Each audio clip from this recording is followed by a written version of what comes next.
the 19th of January, 2026, and I have literally been up all night. So I'm not putting my video on because I'm exhausted and probably won't be able to sleep after this anyway. So I just decided to do a video because I'm doing my book. And one of the paragraphs I want to talk about is the Chicago um, shoreline, skyline being seen in Michigan, because there are people that do like to bring this up to discuss that we see too far, and people like to try to debunk that, like the Craigs of the world, respectfully speaking.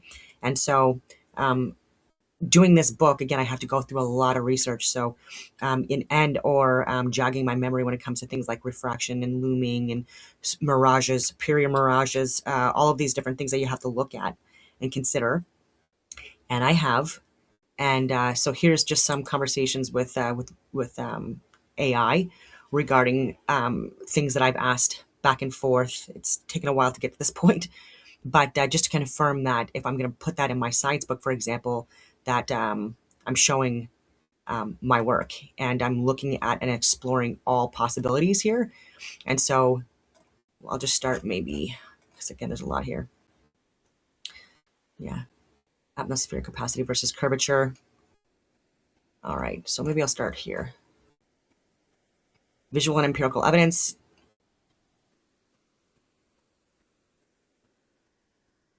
Okay. Not showing me the images here. Straightforward. So there's a lot of good information here, but I just want to see where I want to start. Okay. All right. The hidden bottom fallacy, the shoreline test. The defense argues bottom's always hidden, only upper portions visible. On a flat plane, the entire skyline down to the shoreline would be visible. This is just a common thing that people say when we talk about seeing too far. This is the single most common error in long distance analysis. It confuses Earth curvature with angular resolution and wave height. The globe claim is that at 60 miles, the curvature drop is approximately 2,400 feet. I'm 5'4.5". That is friggin' high. So the implication, if the globe is real, the hidden portion must be a hard physical wall of water 2,400 feet high. The evidence, the water cribs. As established, the Harrison-Deaver crib, approximately 50 feet tall, is visible from roughly this distance. If the bottoms were truly hidden by curvature, a 50-foot structure would be buried under 2,350 feet of water. The fact that any low-level structure is visible proves the hidden bottom is not a 2,400-foot curvature. The real obstruction. The missing bottom is typically the result of perspective limits, convergence zones, and wave swell. Opacity as well. A 3-foot, which I'm going to talk about. A 3-foot wave at the horizon, viewed from a low angle, can include hundreds of feet of distance shoreline due to angular size. The mild looming math failure. The defense argues mild looming, upright stable image, lifts distance images. This defense fails basic trigonometry. The requirement. To see Willis Tower, which was approximately 1,450 feet, from 60 miles, you need to lift it roughly 1,000 to 2,000 feet, depending on the exact observer height. It's a 1,000 feet. Standard mild refraction, K equals 0.14 to 0.2, lifts the image by 150 to 300 feet. Result, target remains hidden, obviously, by a lot. Strong refraction, a K value over 0.5, required to lift the image 1,000 plus feet. Result, as K increases, distortion increases exponentially. The conflict. The argument, claims that the lift of a strong mirage, K over the value of 0.5, with the stability of mild mirages, K being lower than 0.2. You cannot have it both ways. A gradient strong enough to erase 2,000 feet of curvature is a violent, unstable optical lens. The stable, clear photos of Chicago contradict the strong lift requirement. The infrared IR contradiction. The defense claims, I like how it's putting it, anyways, it's very official, claims IR revealing sharper but still partially hidden views. The reality, high zoom IR tests frequently reveal more of the base than is visible to the naked eye. The implication, if the obstruction is rock, water, curve, IR cannot see through it. The image should remain cut off at the exact same point.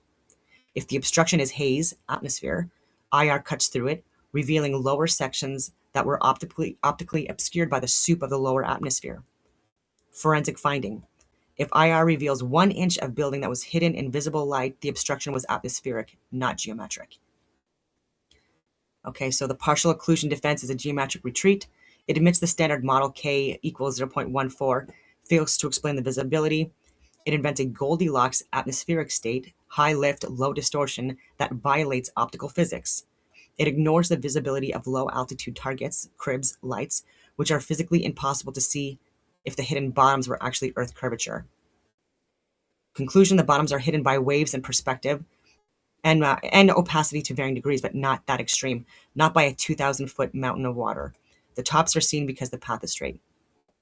Then I talk more about this. Okay, partial occlusion defense is consistent. Okay, so let's see here. And I'm just reading like what I'm going through. So if there's anything that you can see here that may be incorrect, let me know, because I've been going back and forth trying to verify this. Consistency myth, the K-value shell game. The counterclaim argues it is the consistent evidence-based model supported by meteorology and surveilling. This is factually incorrect regarding operational standards. Because again, I'm not trying to just prove this. I'm asking I'm doing other research, and I'm giving these the rebuttals to Gemini and seeing what Gemini says about the rebuttals. And so this is what I mean. Like, you have to have like a non-bias in this, right? A lot of globe earthers, respectfully speaking, it's very apparent that what they search for is like how to debunk flat earthers, how to debunk this, how to debunk. That's not how you're supposed to do science. You're supposed to have a non-bias approach, and you're supposed to look at examples from all sides, regardless if it makes it turn out that you're wrong or not. Again, I don't care. I just want to be right. I don't care where I land on this at the end of the day. So engineering standard, the standard refraction coefficient used in civil engineering and military ballistics is K equals 0.13, standard atmosphere. Opacity, whatever you want to call it, that's pretty standard.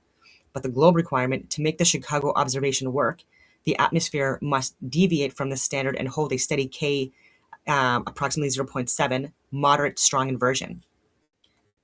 The contradiction: if a K value of 0.7 were consistent and common as claimed, every GPS to optical survey calibration in the region would fail. Surveyors operate on the assumption of a relatively flat optical path, K equals 0.13. If their air frequently acted as a 5 times magnifier, the entire geodetic grid would be unstable. Okay, so the defense relies on Schrodinger's atmosphere. It is standard, K equals 0.13 when we need to build bridges, but magical, K equals 0.17 when we need to explain away a visible skyline. That's pretty funny. Okay, so the physics of looming, fidelity versus lift. The counterclaim argues mild looming, upright, stable image is not unstable, shimmering geometry. This ignores the mechanical relationship between refractive power and image distortion. The mechanism. Refraction is caused by a change in light speed through density layers. To lift an image 2,000 feet, required for Chicago, you need a steep density gradient. The optical law, a steep gradient creates vertical magnification. Low lift, K equals 0.13, minimal distortion. High lift, K equals 0.17 or higher, significant vertical stretching or towering. The evidence: the Chicago photos show the Willis Tower with correct geometric proportions. Window spacing is square. They talk about the antennas. Anyway, the verdict: the globe defense requires a high power lens that somehow has zero magnification. There's no stretching. In optics, this does not exist. A lens that lifts stretches. The lack of stretching proves the lift isn't happening. The hidden bottom reality, resolution versus curvature. The counterclaim relies heavily on the fact that the very bottom of the shoreline is often invisible, attributing this to curvature. This ignores angular resolution and wave occlusion and opacity, but like the basic one. But again, that doesn't provide the lift. Again, nowhere even close. Not even close. The perspective limit. On an infinite flat plane, the horizon is simply the limit of your vision, where the ground converges with the sky, which we call the vanishing point.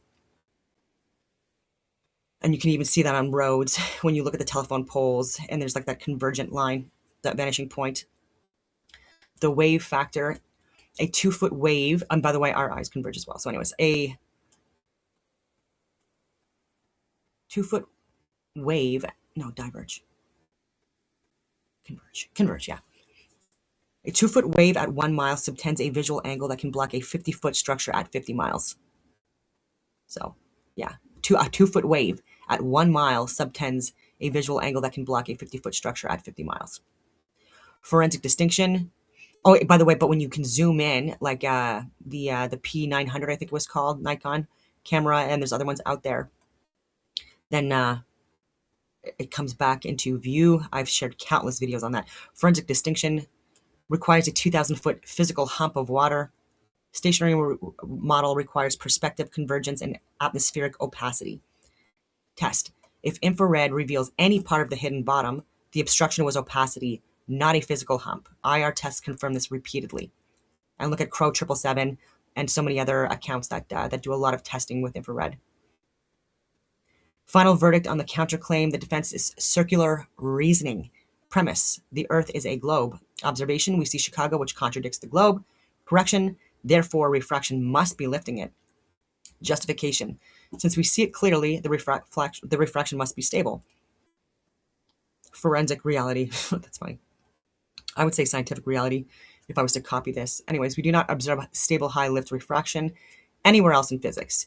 We only observe it in globe apologetics. The most parsimonious explanation is that we see the city because it is there, and the curve that requires lifting is the fiction. Again, I'm asking to refute again. Okay, so the atmospheric variable fallacy. So the reverse engineering of K values. So that's important as well, the reverse engineering of K values. The defense argues stronger inversions routinely produce K values equivalent to 0.3 to 0.7 plus. This is not a contradiction. This is the definition of curve fitting. The scientific method predicts conditions, observes results. The globe method, observe result, city is visible, adjust math, increase K to 0.7, and actually I think higher too. So to explain why the globe didn't hide it. Forensic reality. There's no independent meteorological data set proving that a stable 0.7 gradient existed across 60 miles of the lake every specific time the city was visible. The K value is inferred solely because the visual data contradicts the geometric model. In forensic science, altering variables to force a match is called data manipulation. The fidelity paradox, the window test. Defense claims refraction can preserve horizontal fidelity while vertically compressing, expanding selectively. This is an admission of guilt. The claim. The atmosphere acts as a smart lens that selectively compresses the hidden 2,000 feet of base while leaving the top 1,000 feet, Willis Tower, with perfect square window geometry. The physics. A gradient strong enough to bend light around 2,400 feet of curve is a non-linear lens. It introduces coma, astigmatism, and significant chromatic aberration. The observation high zoom photography, example Nowicki, often reveals sharp, distinct window edges and antennas with no chromatic blur. Verdict: you cannot have the lift of a Coke bottle lens with the clarity of a Nikon prime lens. The clarity proves the path is optical air, not a refractive tunnel. The shoreline smoking gun rebutting the crib. The defense argues Harrison Deaver crib remains irrelevant, not visible in cross Lake Michigan views. Let us pivot to the undeniable data point: shoreline lights. Target: St. Joseph, New Buffalo observers frequently record car headlights on Lake Shore Drive and street lamps at water level. The math: distance 50 to 60 miles, geometric hidden height, approximately 1,800 to 2,200 feet. Street light height, 30 feet approximately. The refraction required. To lift a 300-foot light over a 1,800-foot wall of water requires a K value approaching 1, critical refraction ducting. Okay, and the ducting that they talk about, these superior mirages or these other events have been recorded, and it's rare, but these happen in the Antarctic and Arctic regions, extreme cold areas, and not Chicago. Anyway, the result, okay, so the image should be inverted and unrecognizable if it becomes a Fata Morgana. That's what I was talking about before. But again, these are seen. Anyways, the observation: the lights are seen as distinct points. Conclusion: seeing a street lamp at 60 miles is geometrically impossible on a globe, regardless of looming. So they're saying mild looming. Trying to say that the Chicago shoreline thing is mild looming. No, that is not. The parsimony verdict. Wow. globe explanation requires a variable atmosphere that fluctuates between standard and extreme, exactly in sync with observation, lifting heavy objects, cities, without distorting fine details, windows. Stationary explanation, the city is there.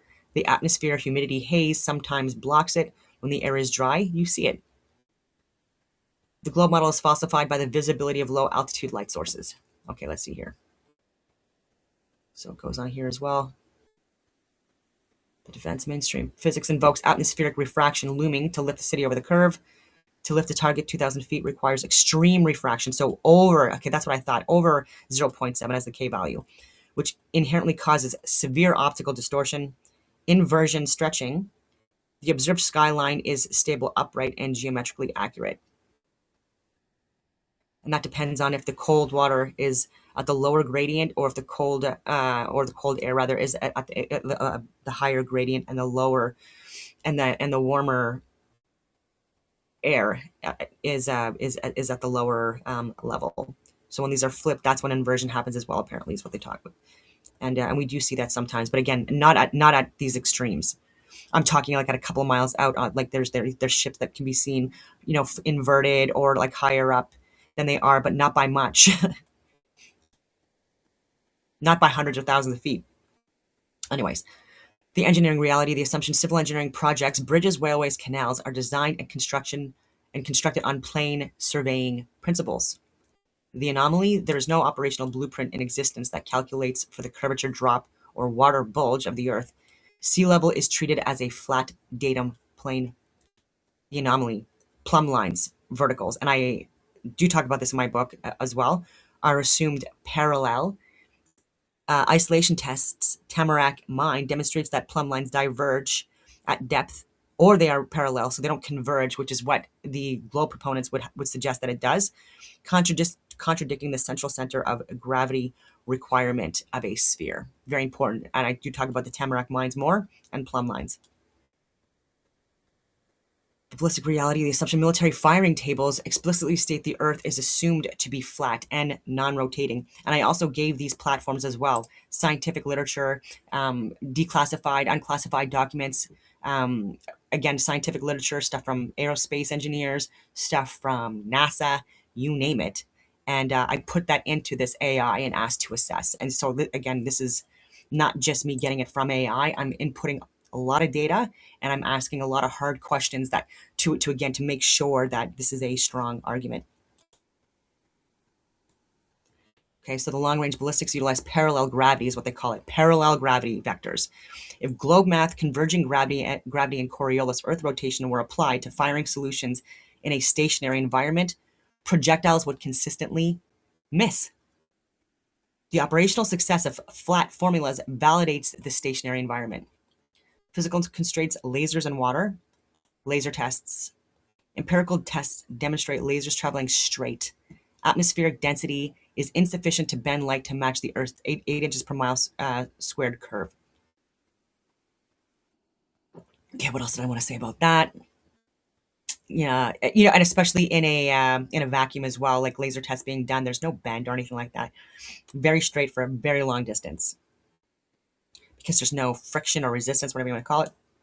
Hydrostatics: the fundamental law of liquids is to seek a level plane. The globe model requires water to display convexity, bulging, across large surfaces, a property never observed in fluid mechanics. Conclusion: okay, so we see too far, we feel no motion, and we build on flat planes. Okay, again, I'm giving more of a rebuttal. For more things, okay, meteorological defense, the theory versus reality gap. The post hoc physics trap. The defense argues refraction coefficients are derived from measurable temperature pressure gradients predictable from weather data. This is a logical fallacy known as affirming the consequent. The reality: meteorologists do not measure the air density at every 10-foot interval across 60 miles of open water. They measure the start and end points, then model the middle. The circularity: observation: we see Chicago. Globe math: it should be hidden. Inference: therefore the air in the middle must have created a duct. Even without that extreme cold temperature anyway. So if this were predictable physics rather than post hoc explanation, we would have a forecast model that predicts the city's visibility based solely on temperature data before the sun rises. No such reliable predictive model exists. The inversion is always identified after the city is seen to justify the sighting. The magic lens of selective distortion. The defense argues moderate inversions lift images. So again, this is what I would assume someone like Craig would say. If he knows anything about this stuff, he probably does. He's not a dumb guy, but he's biased and he's not looking at this from an unbiased lens. So moderate inversions lift images while preserving much horizontal overall fidelity. Ray tracing allows graduated effects. This defense demands a lens that violates optical constraints. The physics: to lift a target 1,500 feet, the minimum to clear the curve in waves, the refractive gradient must bend light on a curve tighter than the Earth itself, so K over 1, relative to the surface. The consequence: a lens of that power is a magnifying lens. The paradox: you cannot have high lift without vertical magnification. The defense admits the images are often compressed or slightly towered, but this is insufficient. A refractive event strong enough to erase 2,000 feet of curvature should turn the Willis Tower into a spaghetti string or an unrecognizable blur. The fact that we see distinct antenna arrays and window grids proves the air is clean, not a heavy optical prison. The low altitude denial, the no evidence claim. Defense argues claims of routinely seeing car headlights lack substantiation. Night views are building lights. This is a denial of the available data, the evidence. There are numerous videos from Beyond the Curve documentary outtakes, independent researchers like Jay Tolan or Taboo Conspiracy showing distinct flickering light sources at the water level that correspond to shore traffic or low-level infrastructure. And Dave Weiss has done it as well. And again, Crow 777 and oh my goodness, countless others. The geometric hard stop, even if we can see the lights are 50 feet up, lower street level, the hidden height is still approximately 1,800 feet. The mirage excuse. The defense claims the lights are floating or mirrored fata morgana. The reality: a fata morgana creates a duplicate inverted image above the real one. Seeing a single distinct light source at the horizon is not a fata morgana. It is direct line of sight.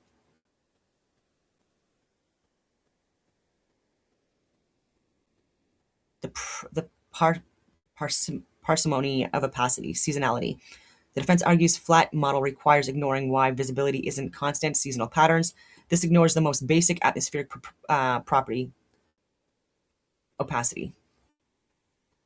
The mechanism: water vapor, haze, and salt spray limit visibility distance. Spring, summer over Lake Michigan often brings high pressure systems with dry, crisp air, low opacity. Okay, and this is where we're seeing it the most, so it's very interesting. So the parsimonious explanation globe requires the air to act as a fiber optic cable only in spring, bending light around a mountain of water. And the fiber optic cable thing I also refute. So anyway, stationary, the city is always there. In spring, the air is clean enough to see it. In winter, the soup, haze, snow blocks it. Okay, so again, I'm asking refute. So here's the entry for 23-mile laser test, which I wanted to talk about. So this was a 2024 case study, extended range laser test, operational parameters, test environment, calm inland lake, pre-dawn conditions to minimize thermal turbulence, distance 23 miles, 37 kilometers, source height 2 feet above waterline, target height, target board at waterline, beam specs, high-powered collimated laser, 0.5 mRad divergence, the geometric requirement globe model, given Earth radius is approximately 3,959 miles, curvature drop 8 inches per mile squared, calculation, okay, so 352 feet. The obstruction: a 352-foot vertical wall of water should stand between the laser and the target. The refraction defense: standard versus extreme. Standard refraction lifts the image beam by approximately 50 feet. Result: target remains hidden by approximately 300 feet. Required refraction: to clear the 352-foot hump, the atmosphere must act as a distinct waveguide with a refractive index approaching critical ducting. K equals 1 point is 1 or over 1. So observational results: impact: the laser beam successfully hit the target board at or near the source elevation. Trajectory: no upward arc observed. The path was linear. Fidelity: high zoom optical verification revealed no towering, vertical stretching, or stooping, compression. characteristics of the extreme refraction required to bend light around a 300-foot obstacle. The test reveals a direct line of sight. The defense requires extreme refracting ducting. The observation reveals standard fidelity, no distortion. Conclusion: the beam traveled over a flat surface. The bulge of 350 feet does not exist in physical reality. It exists only in the mathematical model. Okay, so the heliocentric globe model relies on a series of theoretical corrections, specifically atmospheric refraction to explain visibility, gravity to explain the containment of pressurized gas, and inertia to explain the absence of felt motion, none of which are required by the observed data.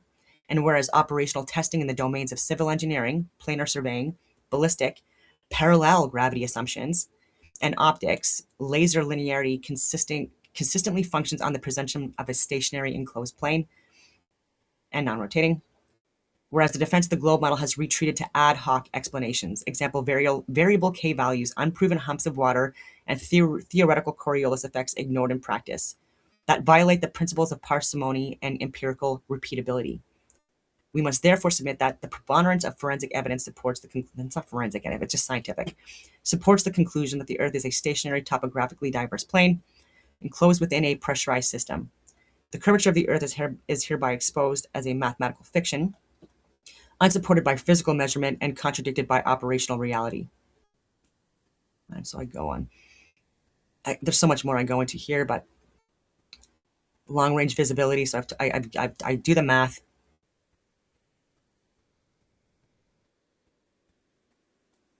The Crocker Land fallacy. Okay, so globe proponents cite Robert Peary's 1906 observation of Crocker Land, a mirage of sea ice, to dismiss Chicago's visibility as an illusion. Crocker Land source ice, image mountains, result total distortion hallucination. And so this is the one where, and this was in Antarctica, I believe. One of those. It was either in the Arctic or Antarctica. But anyways, extremely cold. And saw an ice shelf or whatever you want to call it. And it was completely distorted and it stretched out. And when he got closer to it, it became more apparent that it was a sheet of ice. So total distortion hallucination. Chicago source Willis Tower, image Willis Tower, result high fidelity. Because this is another argument that people have said, oh, but what about the Crocker Land? And the other ones, the variable K value critique, already talked about that. 23-mile laser test. Hydrostatic equilibrium. So there's a lot of good stuff in here. Okay, in a sphere, plumb lines, verticals hang toward the center of gravity. Two plumb lines 1 mile apart should converge at the bottom. The evidence, Tamarack Mine, when two 4,250-foot plumb lines were suspended in separate shafts, measurements revealed they diverged, were wider apart at the bottom, and some were straight, again, near parallel. Implication: this empirical data contradicts the center of gravity model required by the globe. And again, this is a 4,250-foot plumb line. Okay. The Verrazano Narrows anomaly, that's another thing that people try to bring up to talk about the curve. Engineers claim the towers of the Verrazano Narrows Bridge are 1 1/6 inches wider at the top to account for curvature. The rebuttal: thermal expansion, even when there's heat, warps the steel towers by approximately 3 inches daily, or can up towards 3 inches daily. The curvature allowance is structurally negligible and undetectable amidst thermal noise. It is a theoretical attribution, not a structurally necessity validated by isolation testing. Get gravity ballistic computers test gravity as parallel vectors. Down is down everywhere. No converging lines. Coriolis effect in practical sniper and artillery operations. Earth rotation is ignored. Wind and relative target motion are the dominant variables. Well, weather does matter. Opacity, though, for visibility. And rain. And anyway. Okay, let's see here if there's anything else.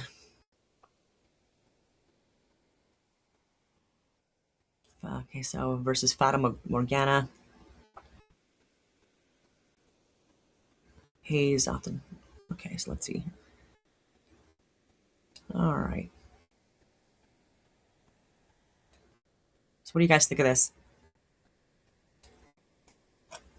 There's more I can talk about here, but again, this is just one example of one chapter that I've been looking at. And so now on to some news, and then I'm going to get into that video. It's a video I don't really want to share, but I think it's really important. I haven't seen this one yet, but they're talking about child trafficking, and so they're delving into the foreign gang members and those directly involved in the business, personally dealt with by Ali Hopper and Dr. Jared Sadilsky. And I have to say,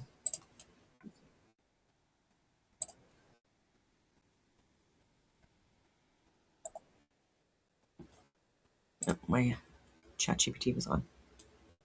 Anyway, this was unfortunate. This happened. Okay, so a Durham regional police officer has been shot while responding to an armed person call. The officer is in critical but stable condition. Our thoughts and prayers are with the officer, their family, and all DRPS colleagues during this difficult time. And so, fucking people, man. Okay, let's see. Oh yeah, that's where I ended off. This was kind of funny.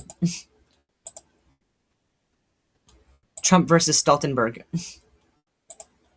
You from Russia, but why are you paying billions of dollars to Russia for energy? We are stronger together than apart. But how can you be together when a country is getting its energy from the person you want protection against or from the group that you want protection? Because you understand that when we stand together, when we stand together, you're saying the same thing. Like this guy's already annoying me. That's not what he's saying. How can you stand together with your enemy and people that you want Trump to protect you from? also when dealing with Russia, we are stronger. I think Right. what we have seen is that... No, you're just making Russia richer. Exactly. Wait a minute, we're supposed to be... Well, he's making himself richer. Wait a minute, we're supposed to be protecting you from Russia, but why are you paying billions of dollars to Russia for energy? We are stronger together than apart. But how can you be together when a country is getting its energy from the person you want protection against or from the group that you want protection? Yeah. Because you understand that when we stand together, also when dealing with Russia... You're giving oil dealings that directly support the war narrative, you dumbass. We are stronger. I think what we have seen is that... No, you're just making Russia richer. Wait a minute, we're supposed to be protecting you from Russia, but why are you paying... Wait a minute, we're... During the trip where the Prime Minister appeared to take things further, including during meetings with the President and other top officials in China, where he even sort of surmised about a new world order. And that certainly caught the attention of some people in the US, but also many people in Canada. What did you make of that? I thought that was a very worrisome way to express things, frankly. Look, diplomacy is necessary. Likewise, Mark Carney standing and grinning when shaking Xi Jinping's hand. That's not very comfortable for someone like me to see. Diplomacy is necessary. Grinning is optional, and looking like a supplicant is undignified. That's not a good look. So the optics could have been better. And talking about a refreshed strategic partnership while intoning about a new world order while you're sitting in a meeting room with the Chinese Communist Party really carries some very Orwellian overtones. And I think it risks, rather than trying to acknowledge realities, actually endorsing and supporting narratives that are deeply problematic and dangerous, right? It's a deeply unsettling message, and it's a very dangerous game. Mark Carney in general seems to be kind of following the Australian playbook of emphasizing trade and business and not talking about security. That can work for a while, but only if you still quietly take increasingly robust measures to defend your country. And you can't stay silent forever, because that undermines confidence of allies, and it doesn't let the Canadian public understand the real risks that they're being drawn into with these kind of arrangements. And just finally, like, what are those risks? And I ask because I know they're obvious to you and for people who cover it all the time. But I think Canadians are rightly worried about the challenge we face with the United States and polling. Why does she divert to the United States and the challenges we face with the United States? She's such a garbage investigator, whatever they want to call her. She's not even one. Why is she not fired yet? And again, this is just annoying. The U.S. needs to be our strongest allies, full stop. And our involvement with China is not good for us, not good for our security, not good for our defense, none of that stuff. Mark Carney doesn't look at any of that stuff. Okay, he's a grifter. And whatever US is doing with Greenland, obviously I don't support him taking over Greenland. I'm hoping that's not what he's planning on doing. I haven't been following too closely, but like the involvement in Greenland is to assist with, I'm assuming, security and defense and shipping routes that are being exploited by Russia and China, etc. And again, it gives a tactical advantage if you want to look at the Monroe Doctrine, because Russia and people that don't like us are operating within our northern coastline, northern regions, northern areas, and I've said this for years. We're not monitoring it like we're supposed to be doing. Canada has shit the bed on our security and our defense and building infrastructure in our northern areas and on the coasts more. And I have emails saying that we need to do this for literally, I don't know, like 5 years now, and even offered my services, etc. But anyways, if Trump is going to like do some kind of like assist with like helping the quality of life of people within Greenland, I do think that the majority of people don't want to be American. Like I think they want to stay as they are, as a kingdom of Denmark or whatever. Despite what people are saying on social media, I have looked more into it. I'm like, okay, well, it seems like everyone on the right is sharing that everyone in Greenland is pro American takeover, and that seems to not be the case. They would like assistance, and they would like trade negotiations, and again, and regardless if they like it or not, the U.S. and Canada should be intervening, respectfully speaking, and like assisting with again stopping these black market activities that are happening, like drug smuggling, human trafficking, all of this stuff that's happening. There's like people don't understand how significant these routes are, and Canada is like the closest to Greenland, which is infuriating that we're just like not at all remotely prepared for any kind of ability to assist with any of these black market activities and actually stopping it or preventing it. Shows that they are more open to the argument the government is putting forward. What are the risks we should be aware of? And look, the reality of these times is that we now have to manage relations with multiple difficult great powers. But that doesn't mean you should jump into the arms of another power that is even more hostile and adversarial. So the risks, there's the big picture risk and there are the small ones for individual Canadians and Canadian society. The big picture risk is that China is trying to become the most dominant and influential country in the international system, dominate its region, control Taiwan, bully its neighbors, and ultimately undermine the West. It wants the West to go away, it wants NATO to go away, and it wants to be able to pick off individual small powers one by one, in bilateral deals and arrangements, and coerce them into doing its bidding and bowing to Beijing. It's very clear about that. And anything you do that undermines any kind of... And it's very clear that the EU, this grift with Carney, like, again, this is like for his own benefit and his elitist entitled asshole friends.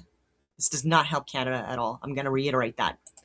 Alliance coherence or cooperation with like-minded partners, with G7 partners, with CPTPP, with the EU, and even with the United States, no matter how difficult it is to deal with now, that is making things easier for that Chinese agenda.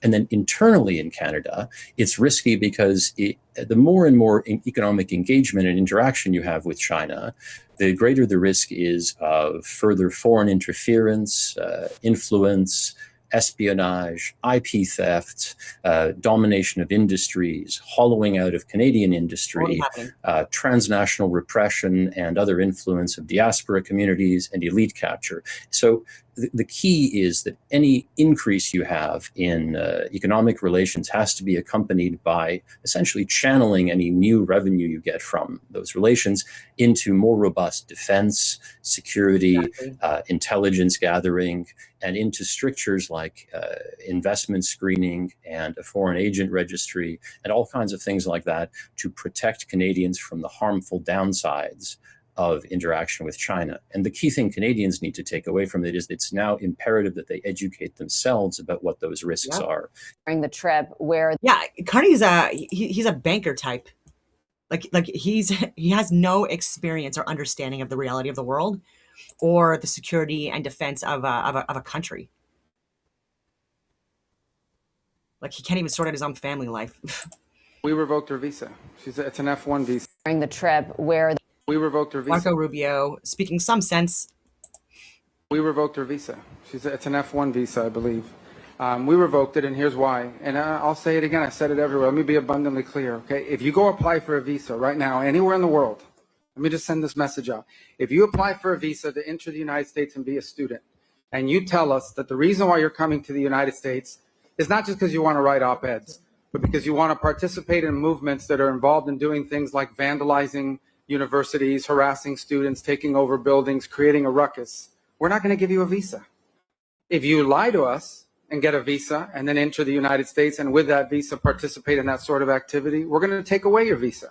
And once you've lost your visa, you're no longer legally in the United States, and we have a right, like every country in the world has a right, to remove you from our country.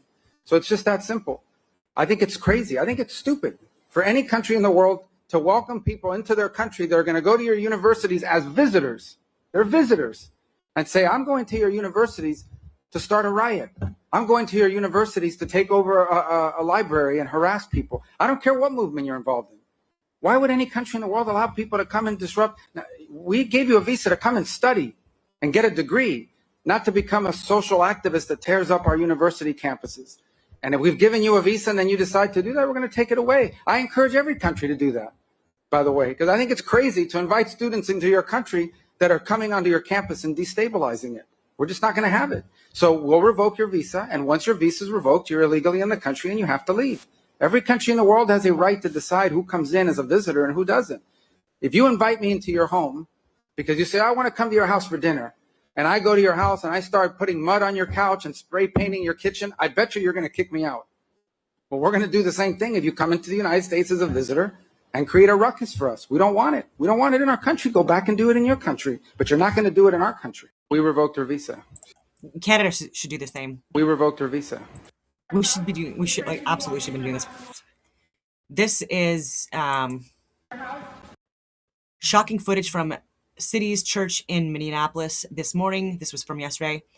An SBC church where an anti-ICE mob stormed the service and disrupted their worship, alleging one of the church's lead pastors is an ICE agent. The man in the video is identified as William Kelly, who travels state to state protesting and harassing ICE agents. Wow. William Kelly, get a life. Anyways, Harmeet K. Dillon, Assistant Attorney General for Civil Rights, as the U.S. DOJ responds to this incident. The DOJ Civil Rights Division is investigating. Let me see if I'm on mute. Okay, I'm not good. Investigating the potential violations of the Federal FACE Act by these people desecrating a house of worship and interfering with Christian worshipers, considering and investigating other related crimes as well. FBI activated as well.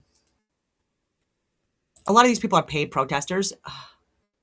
And so like I do see a lot of hypocrisy in this. And so like my comment was Christians give more to charities and volunteer more than any of these radicals do. A lot of them talk so big. Oh, what are you doing? What are you doing? And they do nothing except for this clown, this chicanerie, whatever you want to call it. And many of them are paid. I did want to mention that as well. Okay, so as a Latino, I stand with the church. People are so upset about this. It's awful. This is scary. Church is a safe place for all. Church is not for protesters. Shame. People saying peace and love. Anyway, people talking about Renee in church. Okay. Can you imagine the outrage if people did that in a mosque? They wouldn't do that in a mosque. They're fucking too pussy. I'm swearing too much. I'm sorry. Anyway. Yeah, so I'm pretty sure these protesters didn't convince anyone to join their cause. In fact, they will all now support ICE 100%. Yeah, they're turning people against them, even if they weren't supporting you. Okay, so stand with ICE. Don Lemon, I'll share him as well. Okay, so this is vile. Come on.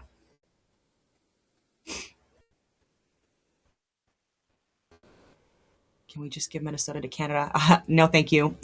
We're bad enough.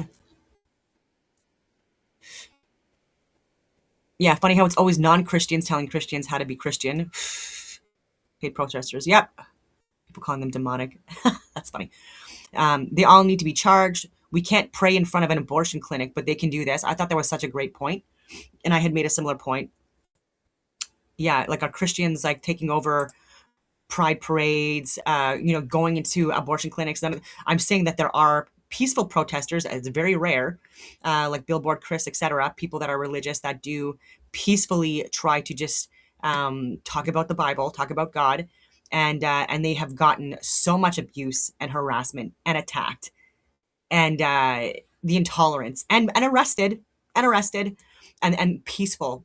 And again, not taking over spaces. So like even with Billboard Chris, etc., like he is very respectful.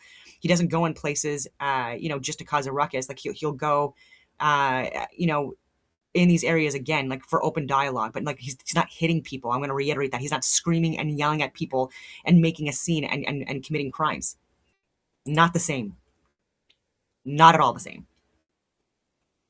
Anyway, on to the video.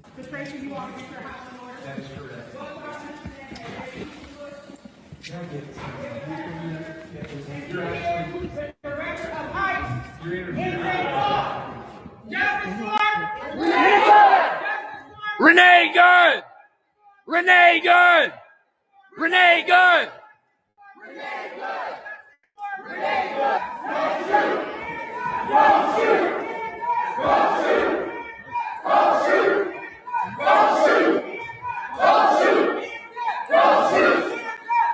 Are they saying don't shoot in a church? That is so dumb.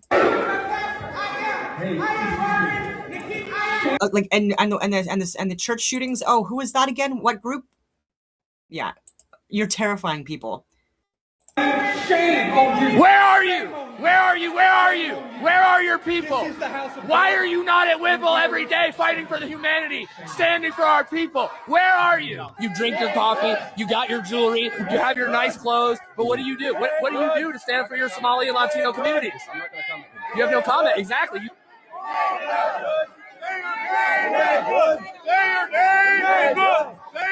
Renee Good!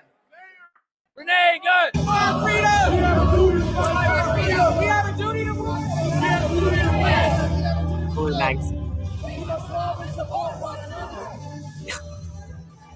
And they think they're so brave. All these comfortable white people go do that in a Middle Eastern country. Comfortable lives while children are dragged into concentration camps. You're living real life, nice lives with your lattes, doing absolutely nothing for your Latino and Somali brothers and sisters. You come here to a man wearing a suit as a preacher. Did Jesus wear a suit? Did Jesus profit off the words? No, Jesus would die. You do not touch me. Touch me again and see what happens. Hey, you can't. You are a fake Christian. Why are you not standing with? That's a child, by the way. Your Somali and Latino communities. Why do I not see you out at Whipple every day protesting this attack on humanity? Where are you? You're sinners. You're pretending to be Christians. But we know you live an easy life, don't you? A very easy life while people are starving. Shame. Out now. Out now. Out now. God. That guy is living real comfortable while the people starve. Living real comfortable while children are dragged into concentration camps. You're all living real comfortable, aren't you? Shame on you. Do something. Stand with the Somalis. Stand with the like this guy needs literal, like respectfully speaking, like mental health help. Like this guy is literally unhinged. He knows. Quit ignoring this injustice. He wears a suit and tie and he hangs out with Christy Nome. How is that a Christian? You're supposed to accept all immigrants, are you not? Why are you not going down to Whipple and joining us in protest against this inhumanity? You claim to be a Christian, act like one. Yeah. And then you can take it to the challenger. Right. This is unacceptable. It's shameful. This is Don Lemon. I just wanted to show that he was actually involved in it as well. And this is unacceptable. David J. Harris Jr. Don Lemon gets completely shut down by this pastor after they stormed his church in protest against ICE. And by the way, pastors, they should wear suits. Like, I don't understand what the issue with that is. Like, to be presentable, respectful, like you can get a suit even at a secondhand store. Like, and these people are just wild. And Don Lemon makes way more money, by the way, in the hypocrisy. And like, I want to see like who he donates to and charities he works with and has sent money to. And volunteering that he's done, that isn't just to, again, make him look good. So anyways, it's unacceptable, shameful to interrupt a public gathering of Christians in worship. In worship. Acceptable. It's shameful. It's shameful to interrupt a public gathering of Christians in worship. So, But there were folks who will That's what I have to take I'm care loving of this. my flock. Okay, but listen, we live in there's a constitution and the First Amendment to freedom of speech and freedom to assemble and protest. We're here to worship. We're here to worship Jesus because that's the hope of these cities. That's the hope of the world is Jesus Christ. I want to be very respectful. Please don't push me, though. We're here. We're here to worship Jesus. Yes. That's why we're here. Don Lemon saying, I'm being very respectful. Please don't push me, though. He's such an instigator. Like, you've got a pastor, and he's like literally like talking like this to a pastor as he's interrupting his service. Interrupted his service. Yeah, you're so peaceful there, Don Lemon. Okay, that's why we're. You're not That's what we're about. Don't you think Jesus would be understanding We're about and love these folks? We're about spreading the love of Jesus. But did you try to talk to them as a No Christian? one is willing to talk. No one is willing to talk. I have to take care of my church and my family, so I asked that you actually would also leave this building. You don't want us to Unless you're here to chronicle what worship. happened? Unless you're here to worship. I'm always worship. I'm a Christian. We're here to worship. We're here to worship. Okay. Thank you very much. This is unacceptable. It's What shameful. a lie. I'm a Christian. This is unacceptable. A Christian would never do that. Just to be clear. Anti-ICE rioters have now seized control of the road outside Minneapolis, blocking vehicles to ensure occupants aren't Nazis before allowing them to pass. It's just what I said. I try to say this again and again and again. They're introducing their own traffic stops. Isn't it crazy how the people that want no borders immediately start making borders? Isn't it crazy how the people that don't like random checks start making random checks? Isn't it crazy how the people that don't want a police state start becoming the police? What are the odds of that? Anti-ICE rioters have now seized control of the Can never be real police, and so they just love the entitlement they have now. road outside Minneapolis, blocking vehicles to ensure occupants aren't Nazis before allowing them to pass. It's just what I said. I try to say this again, and anti-ICE rioters have now seized control of the road. Oh, the world. All right, here's the video. I really wanted to show, but it only got posted yesterday. Eric Dubé, he just posted another incredible video. It's called Signs and Symbols Rule the World. I wanted to talk about it, but he only posted it yesterday, so I want to give him more time. And so yeah, I highly recommend people take a look at his channel. And Signs and Symbols, if you're into that stuff, like, it's such a good video. Anyway, which is not this. And so this is Respect with Mark, Lynne, Scott, Haggerman. This was posted yesterday. All right. That's my mission with this. Very important. Ways that's been abuse in the forefront of it. Why do you keep going? It's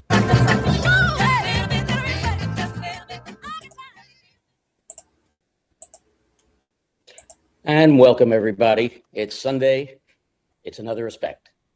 And once again, tonight, we're going to take a deep dive into that cesspool of child trafficking and child abuse. And I know a lot of you out there are saying, why do you keep doing this? Why do you keep going back to this? It's a morose subject. It's really hard on all of us to listen to. And that's the reason that I keep going back to it. This is an important subject, and it's something that needs to remain in the forefront of everybody's mind, because these are atrocities that were put on children. Okay. It's bad enough the abuse that some adults have to go through and the suffering that some adults have to go through. Children don't ask to be born, and when they are, they need our protection. And in many ways, that's been failed. Not just here, but all over the world. And it has to stop. And the only way that it's going to stop is if it stays in the forefront of our minds. Very, very, very important. And very, very important that we all remember that and do everything that we can to make sure it never, ever happens again. That's our job. That's my mission with this. And I hope you all support it and understand it and go forward with it. So without further ado, I want to bring on my guest for tonight, Lynne Scott Haggerman. Welcome to the show. Thank you so much for having me on. It's just such a blessing and an honor to be on your show, Mark. It's an honor having you. It's an honor having all of the people who have been survivors of these tragedies on the show, because it's so very, very important that we get this information out and people realize that this isn't some smokescreen. It's not some conspiracy theory. This has happened to people, and it has happened to children. And at any point in time, it could be anybody's child. And the way I've always looked at things that I've seen in my 46 years in the mainstream media, I've always gone by the saying that there, but for the grace of God, go I, because it's not me, it's not my family, it's not my child. But at any moment, it could be. So it's so important that we get this information out there.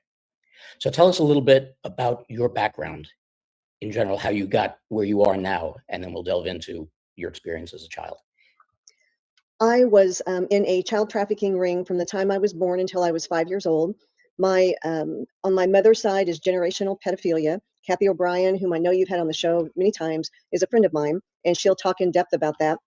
My mom was the one that had me go to the child trafficking ring in the neighborhood. It was actually a regional center, and you'll never hear me use the phrase child sex trafficking because I speak to honor the little girl in me that survived and the other many children I saw that did not survive. And I speak from the little one's standpoint. Sex has nothing to do with this. That's not a concept in their mind. From a little one's mind, it's physical and mental torture. People that came to the trafficking house were law enforcement, politicians, business people, the doctor in the area, people in religious garb. Simultaneously, I was regularly taken to a U.S. University Medical Center where they have underground laboratories in the tunnels where they would experiment on the children.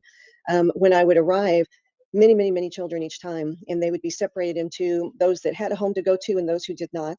And first, there would be a slave auction to pedophiles. So slavery is alive and well, but it's the children. And then everyone would go underground for the experiments. So the medical university staff, the doctors, the technicians, nurses were all involved. The three-letter agencies were there. I saw them. And during that time, there was experimentation on all of the children. There was adrenochrome harvesting, which happened to me too. There was organ harvesting, rows and rows and rows and rows of children. These were the ones that didn't have homes to go to. And they were on medical surgical tables with tubes coming out of them, where they would have the adrenochrome harvested and the organ harvested and other forms of torture until they were, I use the word executed. I mean, no one survives that. And they didn't use anesthesia. During that whole time, I want to say, God is absolutely good. He was there. I saw him all the time. I saw Jesus, angels, demons, went to heaven a lot. Still see all of that, still do. Today, fast forward, I'm an international award-winning human resource consultant. I'm an independent LifeWave distributor because that product significantly helps the PTSD and anxiety. I'm also a marathoner and a weightlifter, child of God, follower of the Lord Jesus Christ, friend of Holy Spirit. God activated me a year ago in March for such a time as this, to be a voice for the voiceless, to respect and honor the little girl in me that survived, helped other children survive, watched many. She's kind of sounding a little conspiratorial already right from the hop. Lynne Scott Haggerman. Many not survive, and I'm here to be their voice. Now, before we get into particulars on all of this, you're a human resource manager, you said? Consultant. I'm a consultant. Uh-huh.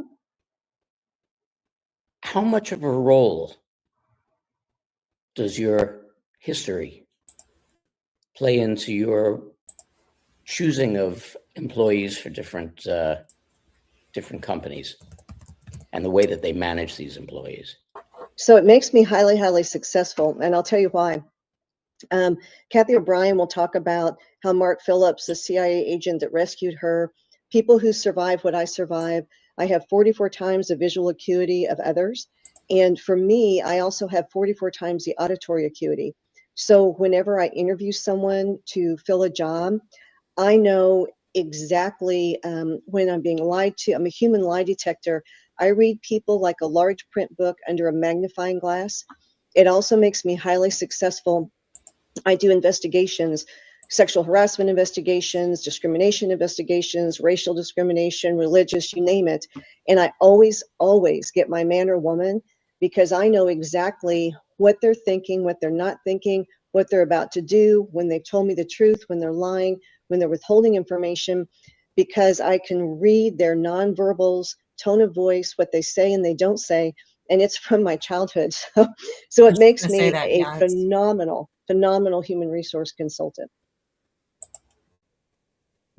That's something that's very, very important as human resource consultant, because a lot of people do lie on their resumes and everything else, and especially when you're investigating into sexual harassment. Yes. The things that go on nowadays. Yes.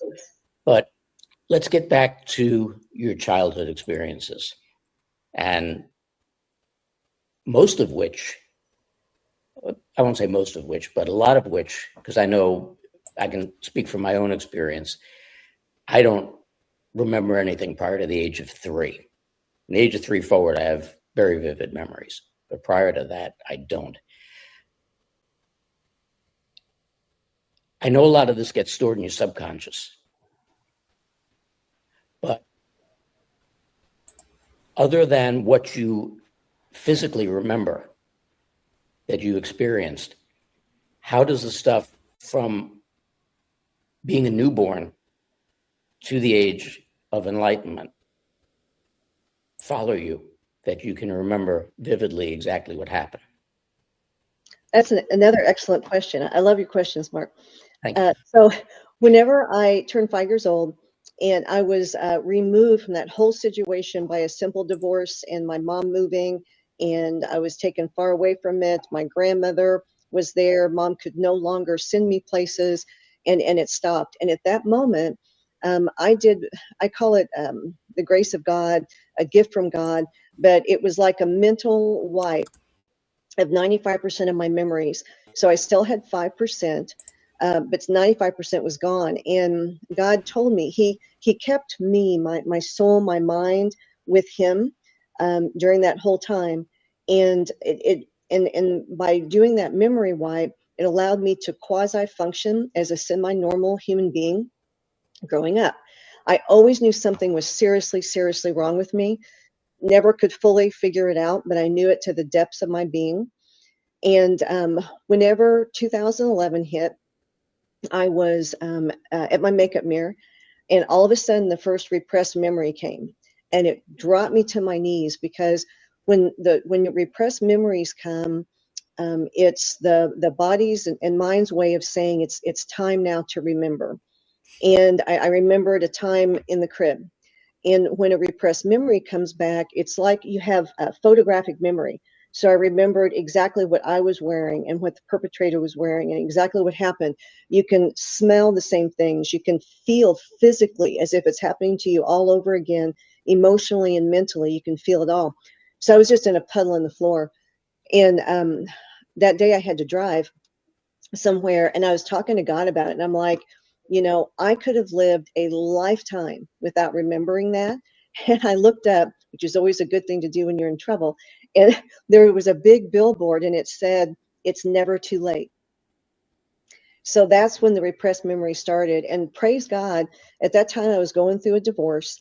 And what I didn't know was I had a counselor who was helping me, and a very godly woman whom I trust explicitly. And she was also a leading trauma therapist in the United States. I didn't know that. So praise God, she was there to help me. And she uses a technique called EMDR, which is the #1 technique for trauma, processing through trauma and getting past it, that there is right now that's available. So I've spent since 2011, I'll see her once, if not twice a week, because I have so many memories from 0 to 5 that hit, and they'll hit in the form of a body memory. And I need to remember and work through it and put it behind me. And that's how you see me now, as a person who can speak and not be in a puddle in the floor. And that's in January of last year, God said, He said, "You're ready." He said, "It's time for you to start speaking," because I've been in healing for many, many years. So that's how you remember, though, is repressed memory comes back. Typically, it first comes back as a body memory. So, for example, I'll be out. So I run a lot because I'm a marathoner. So I was out one day and I saw an old washing machine that, how they used to put material clothing in and they'd hand crank out the water or something. Okay, so somebody had it as a planter, simple thing like that. And all of a sudden, bam, repressed memory. And I could no longer use my right leg. It just stopped working. And I had to drag it behind me to get myself home. And I drug it behind me until I got a few days later to my appointment to process this out with EMDR. And in that technique, my mind will remember. And then I remembered some of the torture that happened in the basement of the child trafficking house. And once I remembered, and went through the whole thing, the feelings, I mean, everything comes back. Then I can put it behind me, and then my legs started working again. Wow. Wow. Because I've been going through trauma therapy with a trauma specialist for about 8 months. Yeah. Trying to get to the root of certain things. Yes. But have been told that there's still some deep-rooted things that I'm not aware of. So I'm going to check out EMDR. Yes. But, it is mind-boggling, the stuff that you do repress, and then sometimes how it does or doesn't come back to you. And I think that everything is, when things come back to you, they're meant to come back to you. And if they don't, That's they're meant right. not to, for a reason. That's exactly For a reason. So we know, and we've been told, I shouldn't say we know, but we've been told for a very long time that rape is not a crime of passion. It's a crime of abuse and control, crime of power. It's a different mental state when you're dealing with children and that kind of abuse.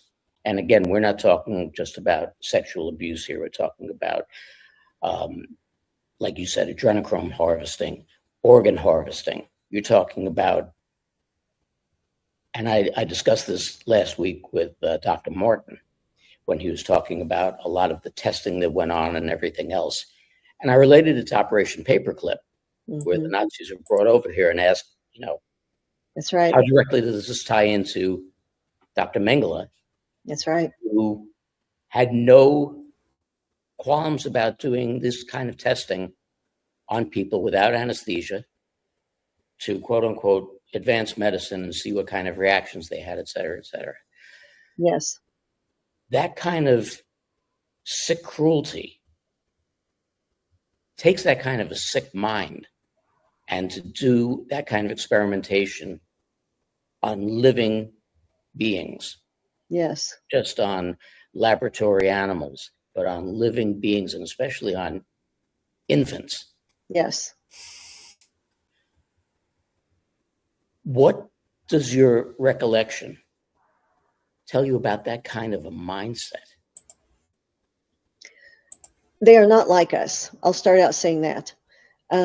When I was underground under the University Medical Center, everything that happened there was due to Operation Paperclip, where they did import the Nazis and they infiltrated every system that we had. So they were their mindset. They are satanic Luciferian pedophiles. They have a god, but the god that they worship is not the God that we think of, capital G-O-D. It's Satan. And they have an allegiance to him. Many of them have given him their souls. He's the father of lies. I'm sure he's promised them things that they're never going to get. But so in worship of him, they love child sacrifice. This has been going on since time began. You can read about in the Old Testament with Baal. When I was anytime there was adrenochrome harvesting, I would see Baphomet. So that's where he was kind of large and in charge, his favorite places. But the mindset of these people, it's pure evil. And the things that they do are irredeemable because they've crossed a line. For example, I love the fact that Florida has the death penalty for pedophiles and Idaho just passed it. Oklahoma passed chemical castration. I don't believe that goes far enough because there are all kinds of other things these people can do. But the analogy I use is farmers will tell you if they have a dog that for some reason gets into the chicken coop and kills a chicken, it flips their mind and makes them just insane with a lust for chicken blood. And there's nothing that can be done to stop it. So they have to put the dog down. They don't want to, but they have to stop the death of the chickens. So it's the same thing with the pedophile. They never seek therapy or treatment because they don't want to stop. Their mindset is now flipped to where they have such a lust for something that when I talk to God about it, he considers them eunuchs because they can't have natural relations. Their minds are, they're just irredeemable. And they're serial killers because from a child standpoint, again, it's physical and mental torture. And the body memories that I talk about to this day. So as an athlete, I see a sports nutritionist once a month, and she'll do a pinch test, and we'll look at fat, fat loss, fat gain, muscle loss, and I'll just adjust my program. And whenever I have a severe body memory, so she does not know about my trauma background because I want her to stay in her lane and not let that distract her professional results. And maybe it wouldn't, but that's just what I've decided. And when I have a really severe body memory, within 1, 2, 3 days, I will instantly lose 8 pounds of muscle just like that. And I'll put on 8 pounds of fat just like that. And it's physically impossible, except she's described it. I remember this has happened several times because I've seen her since 2015. When I go in to see her, she'll say, Lynn, and she'll laugh. She'll go, wow, it's as if your body thinks it's dying. Well, it does. Because every time a child is physically and mentally tortured, their little bodies interpret it as I'm being killed. Because again, they don't fathom all this adult stuff we talk about. I speak for the little ones. They're so teeny mentally, physically. That's how their mind and body reacts. So when I have a body memory that throws me back into those 0 to 5 years, it reacts again as if I was there reliving everything, and my body starts shutting down to survive. So that's proof. That's proof that the little ones, from their perspective, they think it's attempted murder. I want to change the terminology of this whole topic, because so that's why I'm very much, for those reasons, for the death penalty too. Well, as you stated, okay, chemical castration does nothing.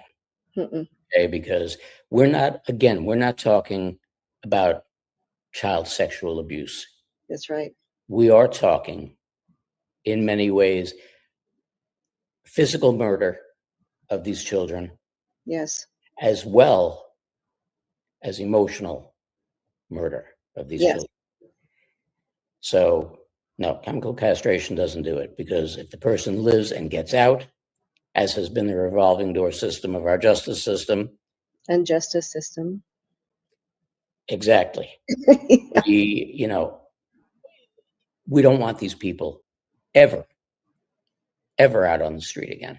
That's right.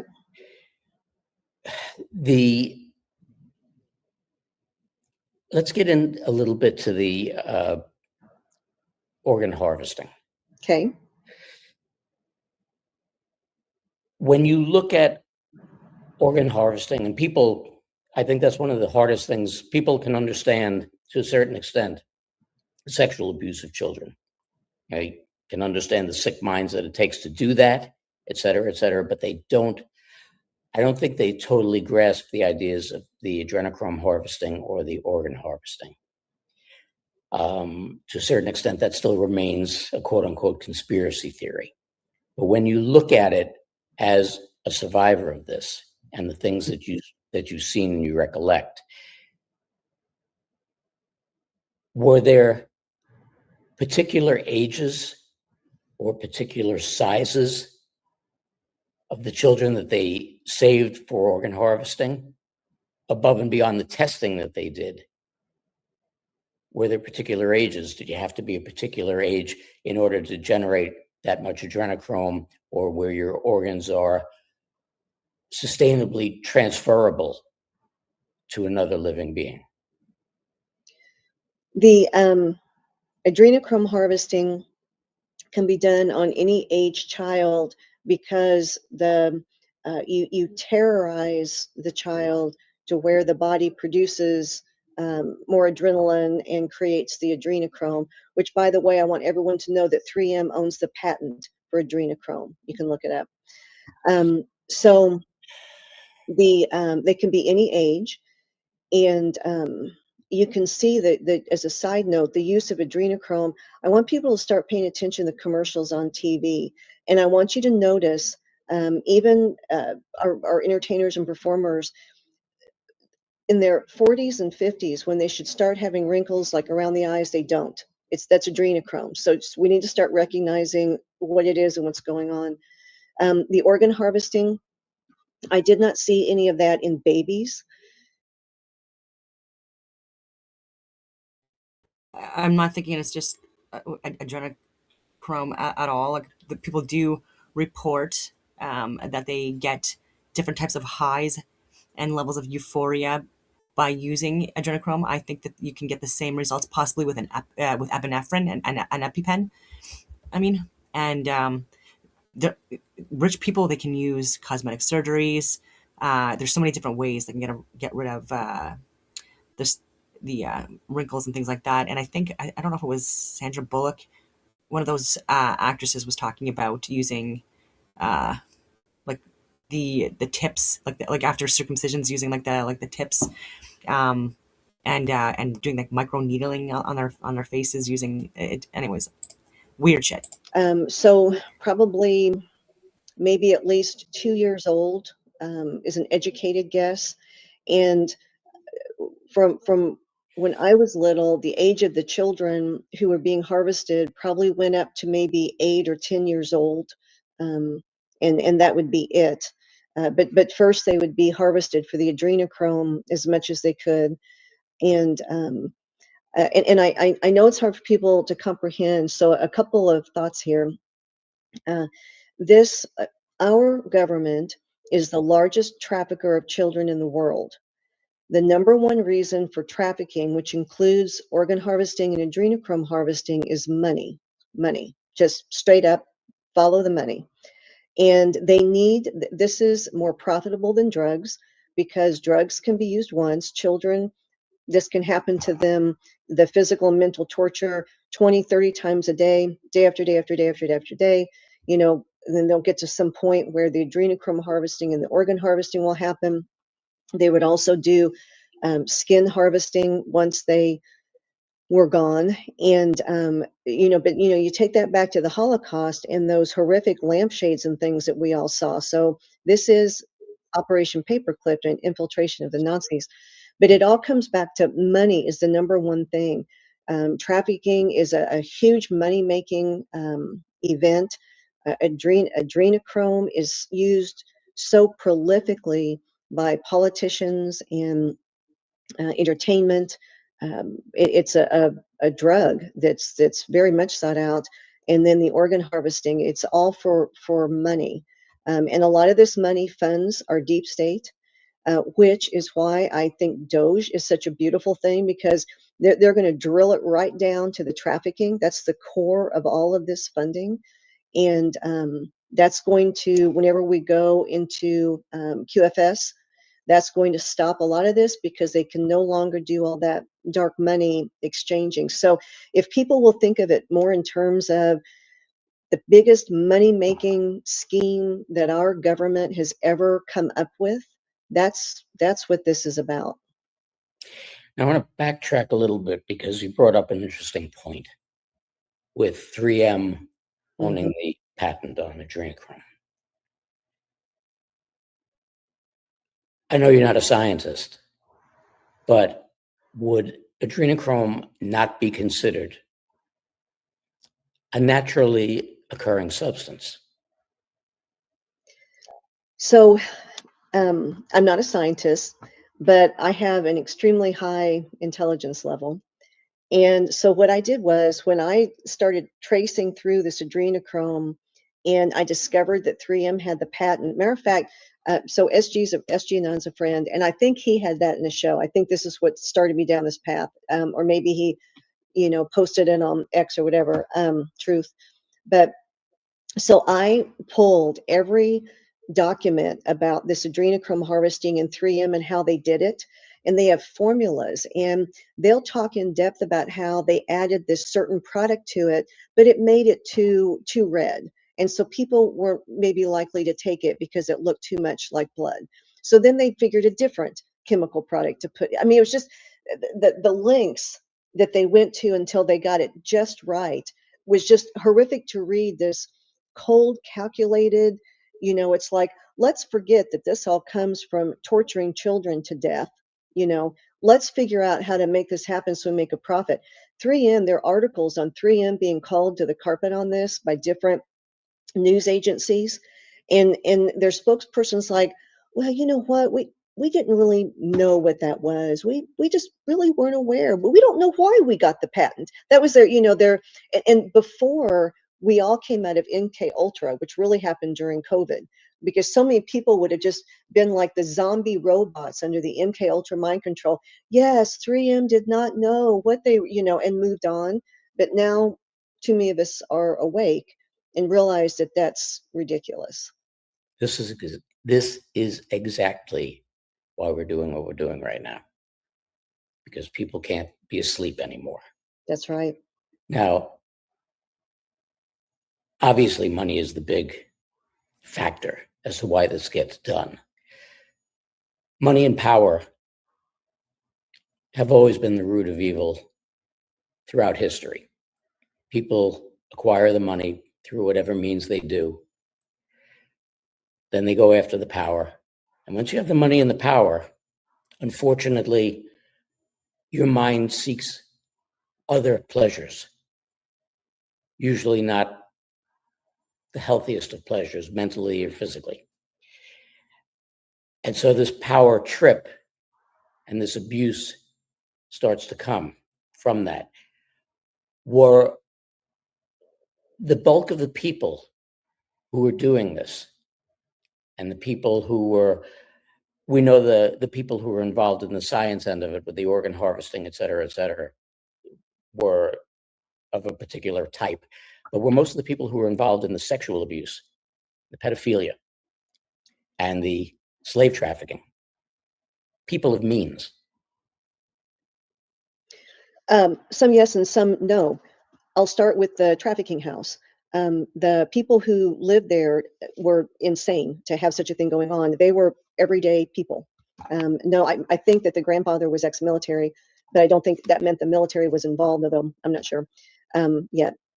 So, but they were everyday people. The people who went to the trafficking house were everyday people in the community. The doctor who would come and administer drugs to the children.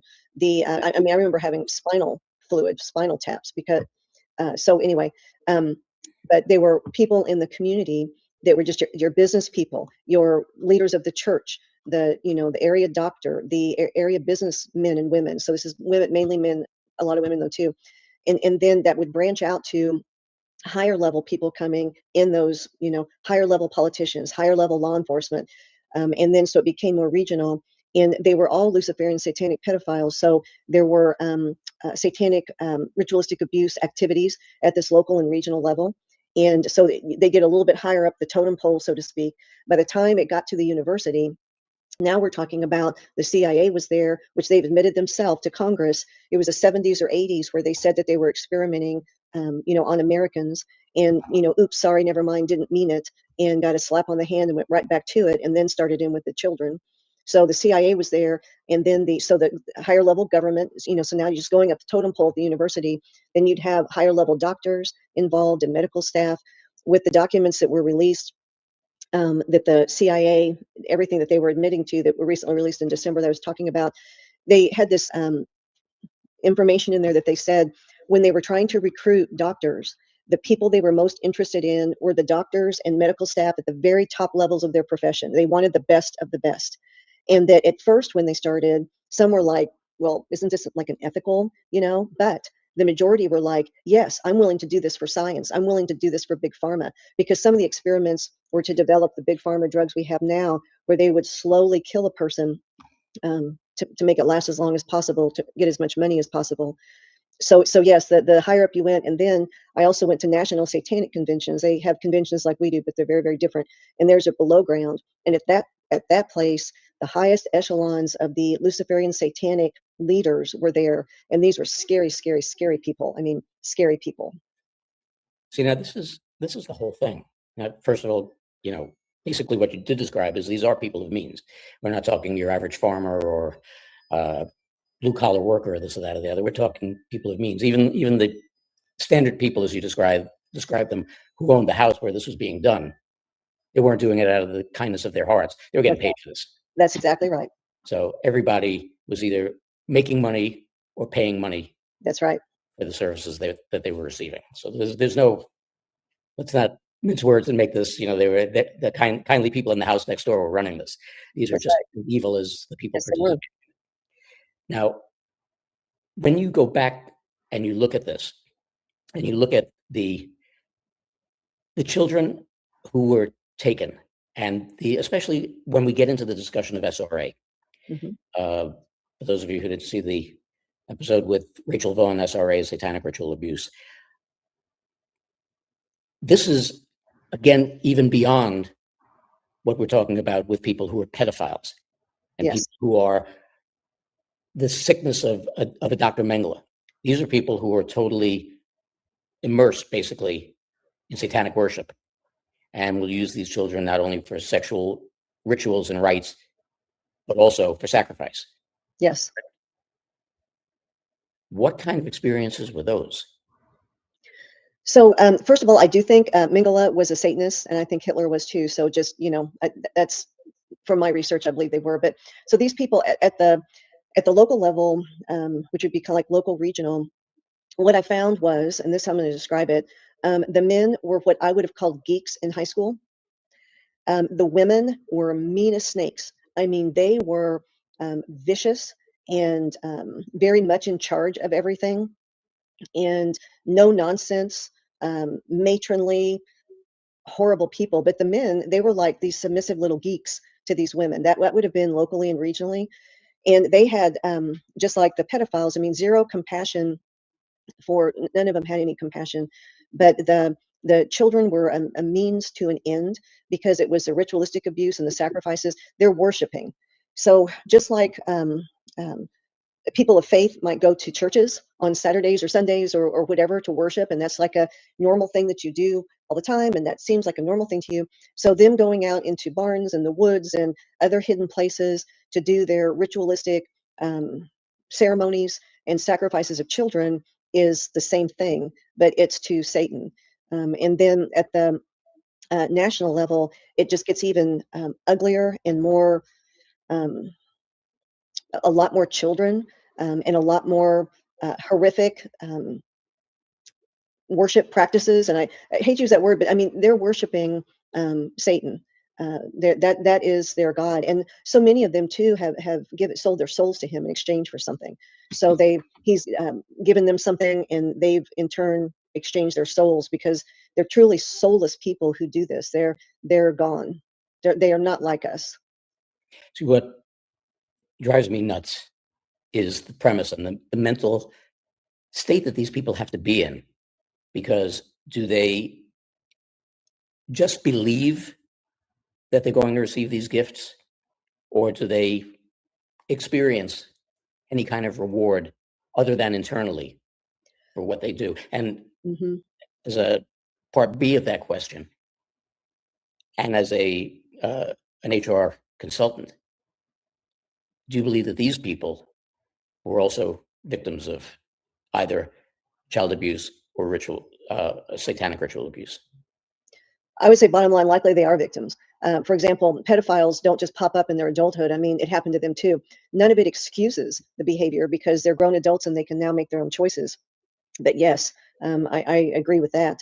And so I'm sorry, I forgot your first question, because my HR hat kicked on to answer your second question.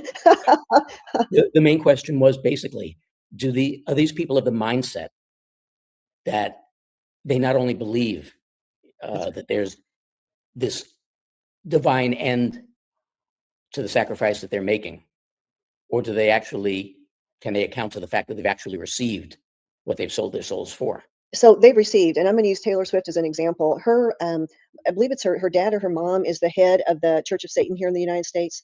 And so either her mom had a relationship with him, or I can't remember how it went, but then she was brought out on stage, all purposely done as an innocent, and then to get popularity. And then the year, I don't know, because I don't follow this woman, but it was either last year or the year before, when she started dating that football player. And then all of a sudden, and I noticed it just in my everyday life, she was everywhere. I went to the grocery store and every magazine had her on the cover. And every movie I watched, like I was watching a Hallmark movie, and they're all saying that they're Swifties. And I thought, well, what the heck, So what was happening though was, and she's also a witch. And so what's happening is, she was promised that in exchange for this illustrious career by the world's eyes, that if she worshipped Satan, she would receive that. So they are able, and I don't understand how that works, but they are able to receive things for a limited period of time, but they know that they've sold their soul to the devil. And, in the end, he may promise them things when they die, but, so I feel a story coming up. I love stories. When I was little, God took me to hell, and there was the doctor that would administer the drugs to the children, and just as evil as he could be, the things that he would do to us. And I saw him in hell, and he was on a spit, that you put a pig on, and there were two demons, one on either side, roasting him alive with these flames, and just laughing, if you can call a demon laughing. And every time the demon would spit, gasoline came out of their mouth, and the flames burst higher. And he was in so much pain he couldn't scream anymore. That was his forever. So whatever Satan's promise to them, he's the father of lies, are not going to receive it. They're, in the end, I mean, God is absolutely good, and he is a God of justice with a capital J. And whether they receive justice on this earth or the next world to come after this, they have sold their soul for immediate, what they consider pleasures in this world, but they're very short-lived. They do receive them, for the most part, it appears, but it's very short-lived. You spoke about the drugs that you assume that they were doctors administered. Yeah. What kind of drugs were they administering, and what was the purpose of it? And were they administering them blanketly, or were there particular age groups that they were administering the drugs to? So, for example, so I'll talk about the child trafficking house and then the university. So in the child trafficking house, a lot of the, not a lot, some of the customers liked the children to not be able to move. And so spinal shots would be administered to paralyze the bottom half of the children. So that's one example. At the universities, there was a lot of drugs administered for experimentation for different purposes. Some of it was to create drugs for big pharma. Quite a bit of it is, I have to laugh. Above ground, they'll say, we never experiment on children, so we can't say, that's just a crock, because they experiment on children all the time. They did during COVID. There's records. Parents received money to have their children administered the vax. But anyway, another story. So underground, some of it would be for big pharma, and I remember them killing me once because they tried to see how much of a drug they could administer before a little body would die. And one time they killed me because I remember being rushed in a gurney, flying down the hallway, lights overhead. Normally these rooms were dark, lights overhead, and I was above my body, and I knew I was dead. And frankly, truth be told, it was a relief because the pain was finally over. But they brought me back to life, so it continued. But they were experimenting, so now we have these deadly, they call them this child vaccine schedule. These are death shots, and they were developed and determined through children like me underground, where they would see what they could administer and how much to cause what effect. The whole time I was under there, I would have on I had Operation Montauk, where there'd be wires and things coming out, and people watching monitors, just like you'd see in an ICU unit, where they would administer different drugs and watch the reactions. And then other drugs they would do. Every time I was there, I would have to tell them out loud everything I remembered, everything. And it was so torturous, the things that they would do to make sure I said everything out loud. And they'd have me on a monitor. And when they would see the part in my brain with the memory, they'd fry it with electricity to try to erase that memory so I could never speak, but God, but military people will talk about this too, how that's happened to them. But, they didn't figure on my God, on our God. And God can do anything. And I have my memories, they're mine and they're precious to me. And I value each and every one. I document and record them as they come to mind because it's me, it's my life. And they tried to take it, but God, I am remembering. But that was another reason. Of course, that wasn't a drug, that was the electrocution part. But I mean, it's mind-boggling. It truly is mind-boggling. The man's inhumanity toward man. That there are enough sick people out there that even attempt things like this. When they would run these experiments, was it almost like you used to see in the old movies, in the old hospitals where it was rows of beds or rows of gurneys, or in an orphanage where you saw rows of bunk beds or gurneys and this and that and the other, and they just had everybody laid out of varying ages ready to either terrorize them or rape them or harvest their organs? Or was it done in operating rooms? Or how did they do this? The children that were going to ultimately be executed due to this, and by executed, I mean they died because their bodies couldn't take it anymore. They were rows and rows, and just picture row after row after row after row in a huge, huge room of children on these surgical metal gurneys, tables with the tubes and things coming out of them. Children like me who had a home to go to, it was all in one giant room still, but more segregated into spaces where there was enough room. I remember flat screen TVs on the wall, and this would have been before they were technically, that we all knew above ground, were invented. So a lot is being withheld from us. It is already available. But there were flat screen TVs, government employees watching behind there. I would have to presume it's the CIA, since they're the ones admitting to everything, but I don't know which agencies could have been in addition to the CIA. But there was it would be like surgical room's a good idea, but without walls. And they would have us in dental chairs where they would administer. And then, so I would be laying on a dental chair, and there'd be a doctor, there'd be a nurse or two, a technician, the CIA, the government agencies, the flat screen TV, where others would be watching. And so I mean, it's unfathomable. I know this is, hard for everyone to listen to. I understand it. It's hard to discuss, but God wants people to know. People have to know what's happening to these little ones. These people had no emotion. So while they were electrocuting me, administering drugs, physically and mentally torturing me with their sadistic acts, during all of that, they were watching monitors and taking recordings, and it was just a giant experiment. It's unfathomable, their complete lack of compassion at all, while you could hear the children, if they had any screams left, because they don't use anesthesia.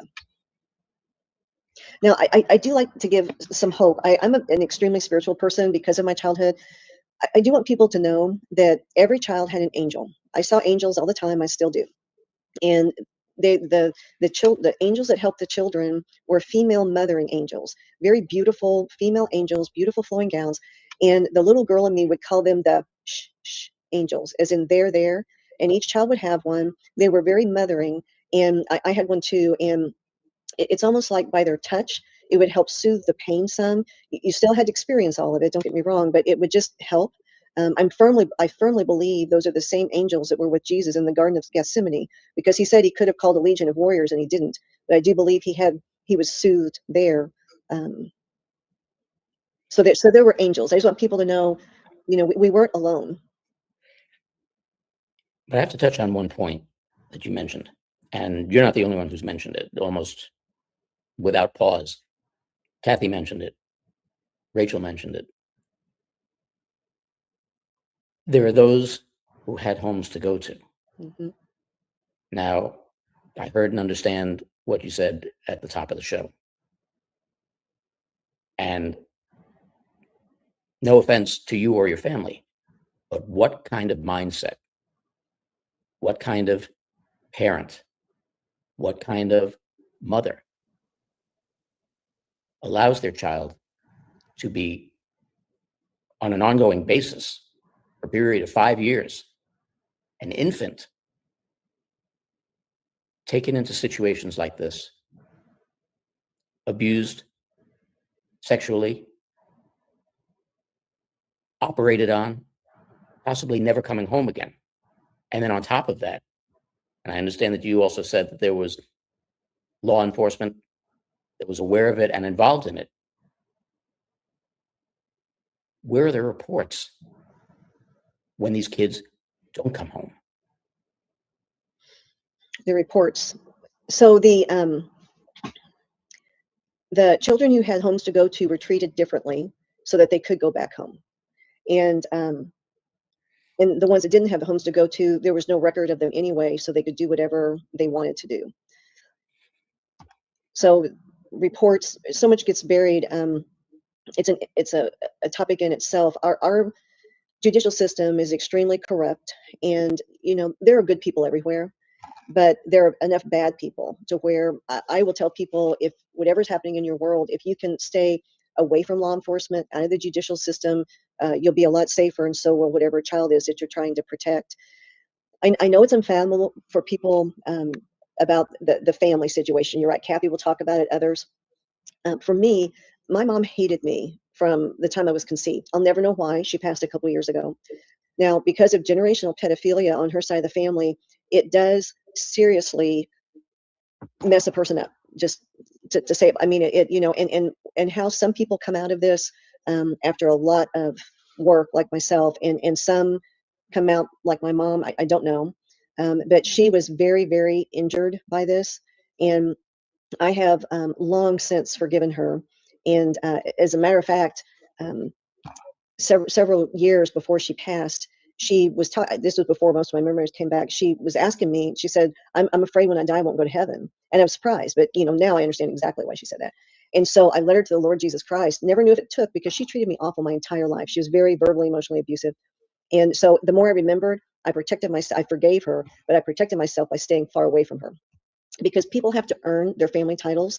Mother is a title. You have to earn that. Father is a title. You have to earn that. They don't just come with these automatic kumbaya sorts of things. But whenever she died at her funeral, my little nephew at that time was 4, and he came up to me. He said, Lynne, and that's what they call me. He said, you know that lady in the box, which would be mom, because, you know, he's 4. I mean, that's what lady in the box, right, in her coffin. And he said, she's standing right over there. And he said, she's got a big angel on this side and a big angel on this side. So I knew that she was in heaven. But I also know the day she died, I didn't know what to feel. I had no idea what to feel. And granted, to survive, I had to stop feeling, because the little ones that felt, they died. Their little bodies and minds couldn't take the horrors. And some just died on their own, with no one actually murdering them, because they just couldn't take it. And so I wasn't sure how to feel when she died, and I was working on getting my feelings back at that time, but I just didn't know. So I asked God how I should feel. He has such a sense of humor. He said, "Ding dong." Well, I had Oz programming, so so he knows how to speak to me. Our relationship with the Lord is different for all of us. He speaks how we can understand. And so, "Ding dong, the witch is dead." You know that song from Oz. And so I thought, okay, so I'm to kind of like rejoice. So I started singing, "Ding dong, the witch is dead." And it felt strange, but I thought, okay, if this is the right emotional reaction. So after that, I went to my therapist and I said, what? God said, and she started laughing. She goes, "Oh yeah." She said, every person, when their perpetrator is, because mom's the one that sent me there, although she didn't do those things. So my therapist said, every perpetrator, when they die, the victim is free. They're finally free, because that person, even though intellectually I knew she was, an elderly person and couldn't hurt me, but inside in the subconscious and all, still would struggle with that. So, ding dong, the witch is dead, which is another reason why I'm for the death penalty, because that's whenever the victims truly have freedom. It's when the perpetrator can no longer hurt them. Now, you stated that your mother was, quote unquote, injured by this. In what aspect? I was mentally, psychologically, because I would use the word insane. Any human being with the label mother or not, but especially with that label, would have to be insane to let their little baby go to a child trafficking house and then be experimented on. I have a memory of her, they called it camp when I went to this university. I remember her writing the man a check to take me to camp. So she hated me so much, they didn't even have to pay her, although I know they did too. She paid them to take me away, so that she could pretend that I was going to camp when this government employee put me in the car and drugged me and drove me to the university. So insane is the word that I would use, because no one would do that. I mean, it is unfathomable, but unfortunately it happens. I'm not the only one who will share this sort of story. Now, again, no offense. Where the hell was your father? So he was, it's an excellent question. He was an alcoholic and a workaholic. So he was never home. And never home. So he had no idea what was going on. He was not involved in the care at all, in my care as a child. He was gone, either mentally because of that chemical and or physically because of work. So just very absent. And you never came home with any markings on you or signs of abuse? I would have, yes. The markings, most of them would have been hidden by diapers and, and again, he had no care of me. So that would have been mom. So she would have seen it and not cared. Wow. Wow. Now, this is not just obviously a United States problem. This is a global issue. Yes. something that goes on in every country. You stated the United States is the biggest trafficker, but it goes on all over the world and has been for centuries. When you talk about universities, does this happen strictly in United States universities, or does it happen at universities globally? Globally. And the reason why is the tunnels are global.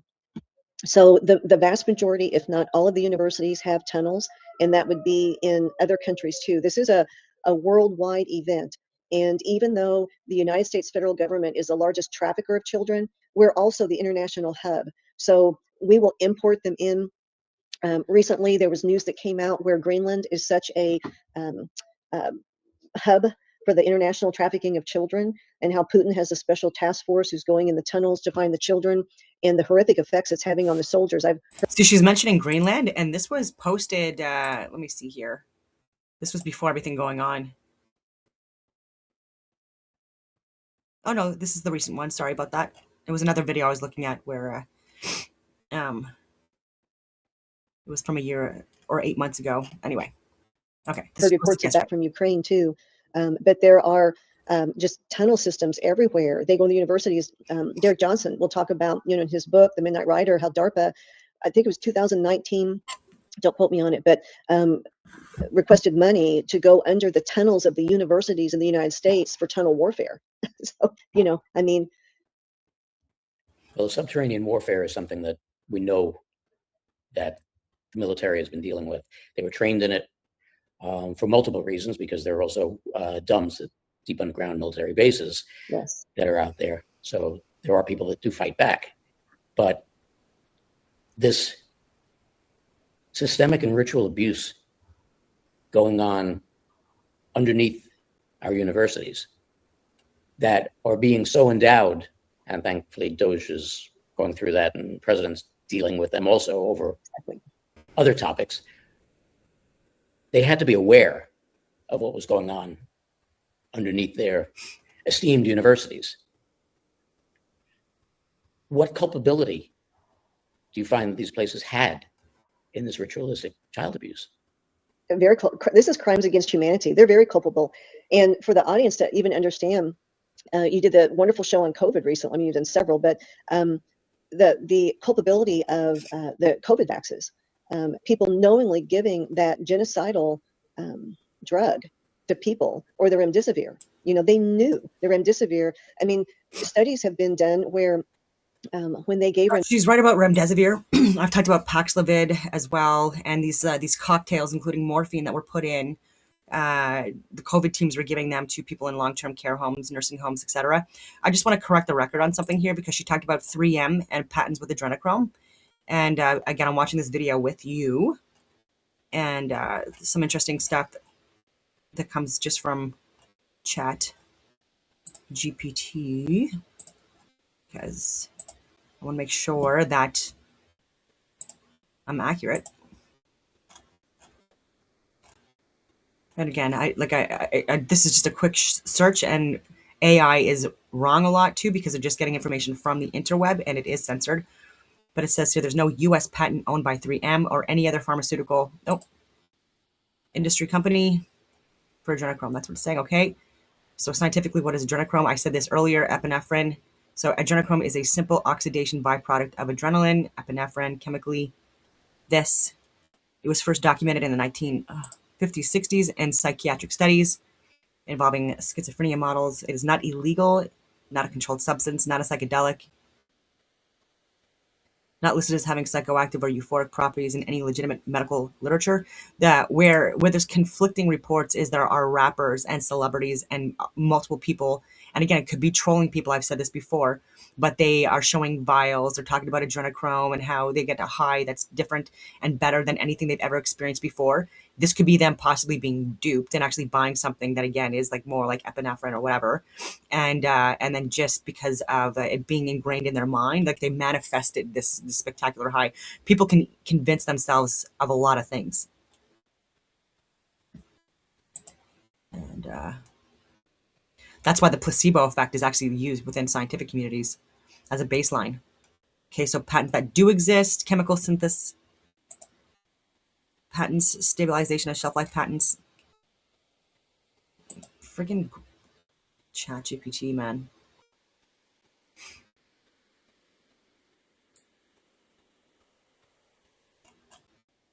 I'll refresh. See if that works. I was just saying that my internet is so good.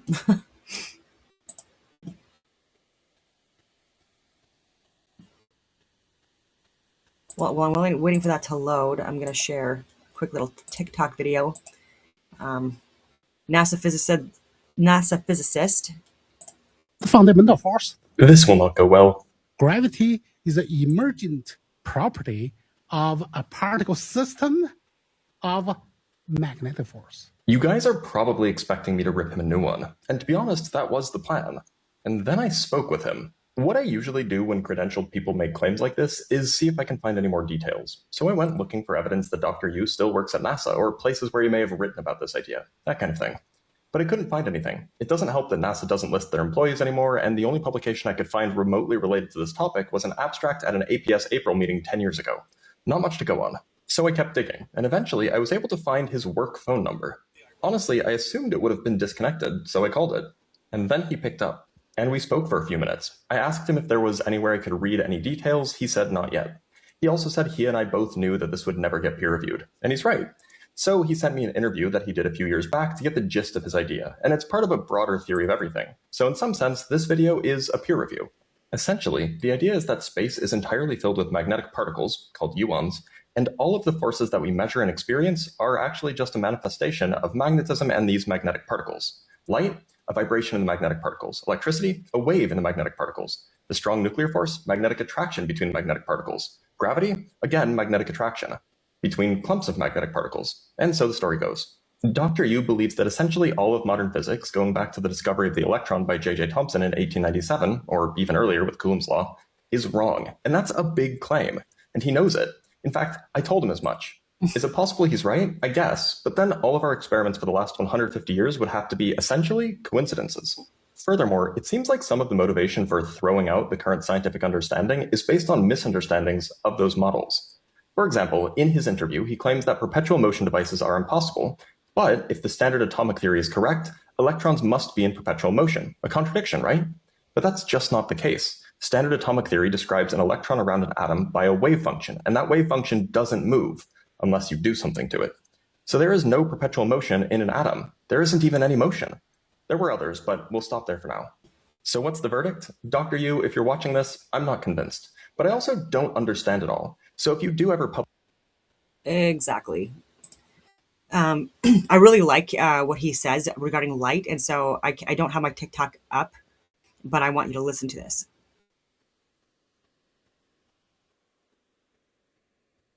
Cannot be a particle. If a particle can, that means light cannot be a particle. If a particle can go through three of them, particle should go through two of them. So here is a 9-volt battery and a little light bulb. If gravity... Your phone contains... I'm not a physicist, but if you're interested in more details around muons and all the other stuff, I'll link Blitz in the bio of this video. This will go... In order for everyone to see the light particles at the same time, because of different distance, different directions. That means this light particle generated from the little battery has to occupy every single point in the auditorium at the same time. Is that possible? If you think about it, you can generate enough particles, occupy every single point in the auditorium at the same time. That means infinite times infinite, 3-dimensional. So that's impossible. Since light cannot be particle, if it's a wave, it means space already filled with particles everywhere. So what happens for the light source? The light source is nothing more, just a little disturbance. And then, just like a water fill out the ocean, when you throw a rock, create called excitation, and then what happens? Create a ripple and a wave. And this wave is already in vibration in the medium. Or you can say Whenever you see light, there's no particle traveling at the speed of light hit you whatsoever. Otherwise, we all go blind. So what happens is the particles next to you is just vibrating. So that's how you can sense what is light. That means light. I don't know if you heard that, but if you go on my TikTok, Don Dussault, then you're going to see it there. So I'm just going to go back to the video here. The actual video. Is it this one? Yeah. All right. Remdesivir, I believe it was in South Africa, it had a 53% kill rate. So what the heck? I probably learned that on your show. I don't know. It was very informative when I was watching it. It's like, what? You know? So they're very culpable. I mean, they people know this this love of money, possibly blackmail, this furtherance of science. You know, again, in the CIA documents that were recently released, they were able to easily recruit the top medical professionals in their field to do this horrific experiments on the children and adults. And the reason they could was these top medical professionals in their field said anything to advance science, anything to advance big pharma. They are not like us. We the people do not think like. So they are very culpable in this. It is crimes against humanity. I know for the part of the children, there is no statute of limitations, no statute of limitations on heinous crimes against the children. And praise God, because justice is coming. You know, I've watched President Trump fire. I wondered how he would do it, but I knew he'd have to eliminate all of our systems, tear them down and rebuild them. So I watched him fire a bunch of federal judges, federal attorneys, and I thought, okay, this is how it's done. And then I watched Kash Patel disperse FBI to all these local places. And as an HR consultant, I know it's very easy to go into a company and see who are the good ones and who are the bad ones. I mean, that can be done. So I believe, you know, with the plan before Trump took office, they knew exactly who the good FBI people were, who were left, and who the bad ones were. And so I believe that's for justice to start being done at the local levels too, because our justices have been selected, not elected. And of course, the maritime judicial system too, there's no justice there. Well, this is something and a whole other topic, but it's something that thankfully is being addressed. And thankfully there is no senior moment. Statute of limitations. Statute of limitations on this, because no matter when it was done, no matter how long ago or how recently, these people need to be brought to justice. And justice has to be just, biblically just. Now, we know that, and we learned again this past weekend, that University Chapel Hill was very, very big in the creation of COVID. Yes. And furthering the distribution of it. These universities, how high up their hierarchy, or let's put it in the opposite direction, how low do you think knowledge descends? Do you think that there are just the board members who are aware of it? Do you think the deans are aware of it? How low do you think knowledge of these actions descends? Because again, we're talking about culpability here, and it's crimes against humanity, violations of Nuremberg Acts. There are a whole bunch of violations that have occurred through these actions. How far do you think it descends? All up and down the chain of command. I believe the bulk of it's at the top on a need-to-know basis, and I believe probably everybody at the top knows, or the majority. And then below that, it's a need-to-know basis, but people will need to know. I think it's important to keep in mind a couple of things. Through Operation Paperclip, our universities were infiltrated by Nazis. So that's the first thing to know. And now we're into probably the third generation, possibly. So that's part of how this can happen. The other thing is with the CIA documents that were released in December, they will talk about the funding. So our government funds the universities, and this thing with money, people, money. I just, I watch myself get sold for money. I have a whole different take on money than most people, because the love of money astounds me, what people will do for money. They can't take it with them. I have no idea why they treasure it so much for this short time on earth. The things that they think it can buy them, I'm astounded.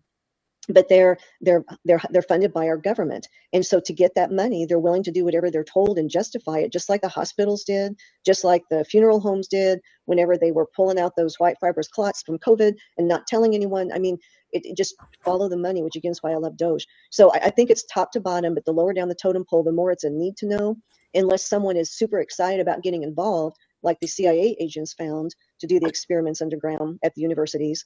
And unfortunately, there's too much of that too. And still is. Now, not that I would expect you to necessarily be able to discern the difference at that age or recognize at that age. You've already stated that there were government officials that came down, that not only came down to witness, but also came down to participate. Yes. Do you think that there were also university officials that came down to witness and participate in both the experimentation, like people in their medical programs, or, just people from the boards and this and that and the other who got their rocks off with little kids? There might have been so the people not on the flat screen TVs, I knew that they were government agency employees because they all dressed the same. It's like when we had the three-letter agencies that infiltrated J6, they dressed the same. So you could figure them out, in their little mob. So that's how the government was in the room. And it was easy to identify the doctors and the surgeons and the nurses and the med techs by the garb that they wore. Now, who was behind the flat screen TV? I always thought it was likely government agency people that were watching and observing the experiments, because that's who funded it. But it could have been heads of universities. That would be the only place that if they were watching, that's where they were, because I don't remember them being in the room. Now, that being said, I still have repressed memories come. So there's not a week that goes by that I don't remember at least one or more things that are my precious memories to me. As horrific as this is my life, and I deserve to know what happened to me and record it. So I would not be surprised if higher level university officials were there. I would think just out of flat curiosity, if anything, just wondering what was going on underneath their facilities, for Pete's sake. I think natural human curiosity at a minimum would take over.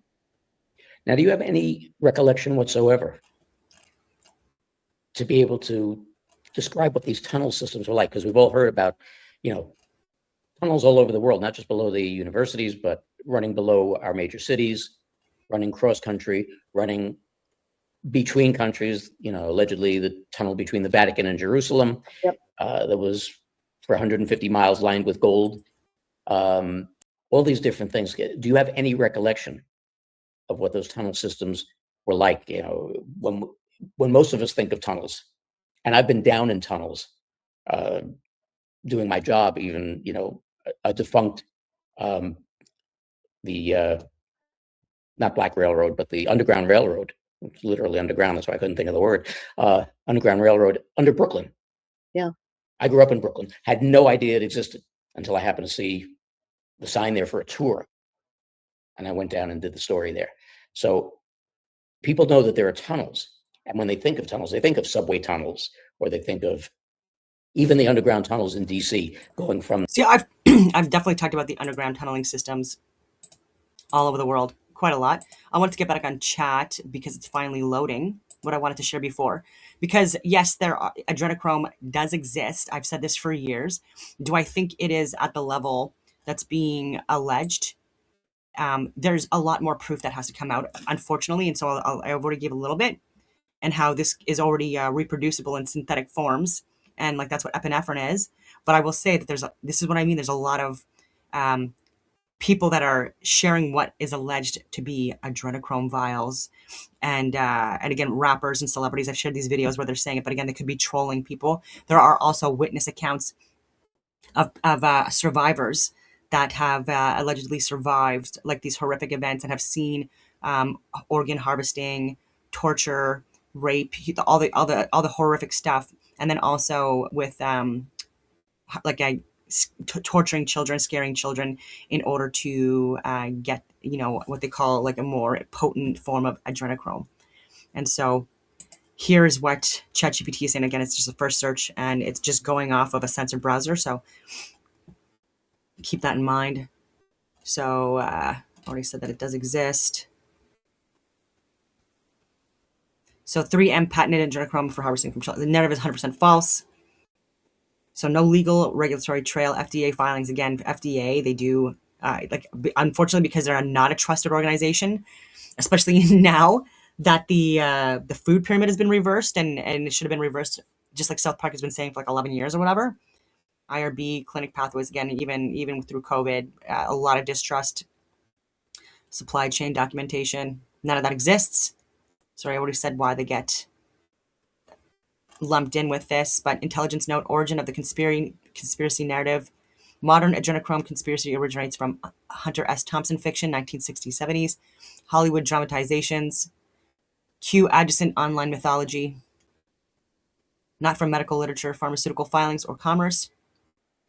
I asked for patent lists, so no 3M ownership. So 3M is not the assignee or applicant of any known US PTO, WIPO, EPO, or JPTO filings concerning adrenochrome. Real patent categories involving adrenochrome. There are 3 legitimate categories. A, synthesis patents. These are chemically manufactured methods. Example, US patent 299er 5585, 1961. O, quinone derivatives from adrenaline oxidation. Sandoz, now part of Novartis. Stabilization patents. Adrenochrome degrades rapidly. These patents try to keep it usable in lab contexts. Example, US patent 4024277, 1977. Chemical synthesis companies, derivative analog patents. These are modifications not for consumption but for research signaling, especially in schizophrenia modeling. CA patent 635352, 1962. These are all old. Suppliers instead of patents. Adrenochrome never became a drug, it became a reagent sold openly by Sigma Aldrich, Cayman Chemical, Santa Cruz Biotechnology, Tokris, and Fisher Scientific. Catalog listing described it as research-grade reagent, not for medical or human use, but again, humans are using it. So no medical, cosmetic, or psychoactive patents. So there's 0 filings describing anti-aging, cosmetic uses, neurological enhancement, psychedelic consumption, immunotherapy, youth extension, trauma harvesting, performance drugs. If they were real, they would require IRB filings, IND filings, FDA pathways, clinical trial data, toxicology data. No harvesting patents. And again, that does happen though, and so, but in this case for adrenochrome, I don't know. Examples that do exist for other substances: heparin, collagen, lanolin, fibrinogen. If adrenochrome harvesting existed, the US, China, Japan, Germany, or Israel would have patents on it. They don't. Okay. Well, no evidence of commercial demand. If adrenochrome were psychoactive, euphoric, anti-aging, performance enhancing, there would be all of these things. You know, that we should have like better cancer treatments too. And again, look at COVID. Okay, comparison: fentanyl patents, trafficking, overdoses, DEA reports, ketamine patents, clinics, trials, abuse reports. Oh my God. Semaglutide patents, billions in revenue. Adrenochrome, nothing.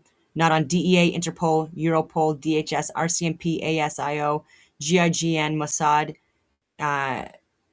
MI5, BKA, or UNODC trafficking reports. Adrenochrome appears in PubMed, SciFinder, Web Science, Reaxes, NIH Grasp, Context, Oxidative Stress Research, Catecholamine Studies, Schizophrenia Models, Antioxidant Signaling.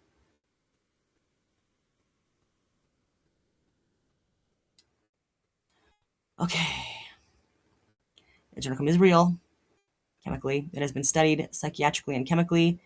It is synthesized in labs cheaply. It is not harvested from humans. Again, there are people that are saying this on the record. And so why?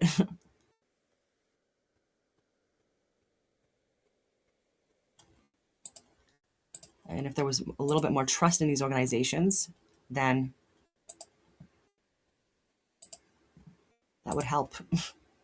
The different the Senate building and the congressional buildings.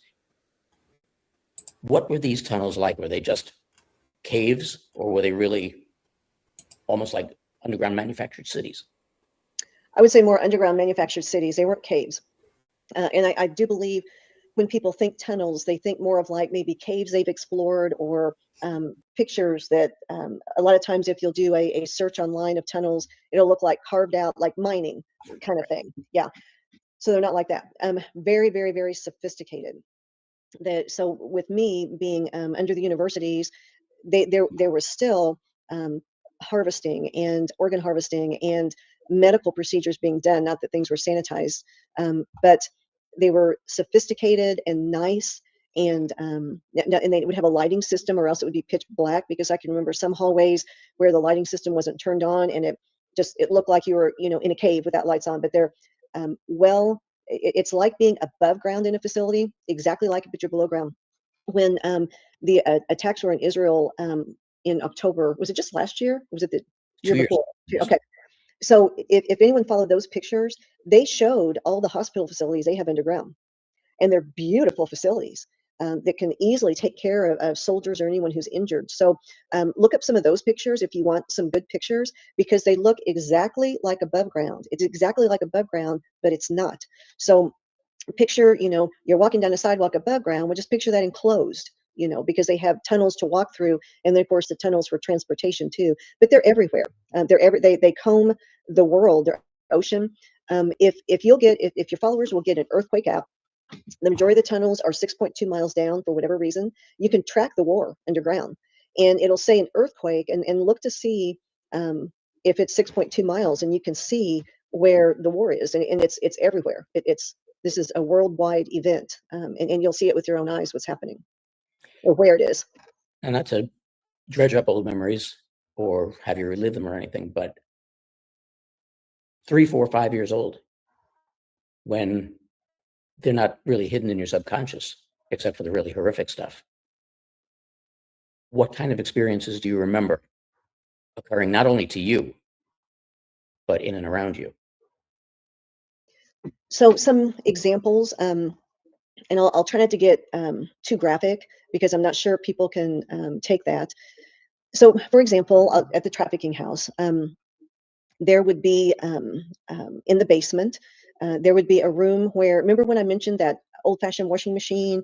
Okay. Or maybe it was the dryer, because you're wringing the material out. I'm not sure what you call it. No, that's the washer, yeah. But there was a dark room where that was held, and children would be lined up to be tortured, putting their fingers through it. So one of the, if not the most horrific part of this whole thing, is hearing other children scream and waiting your turn.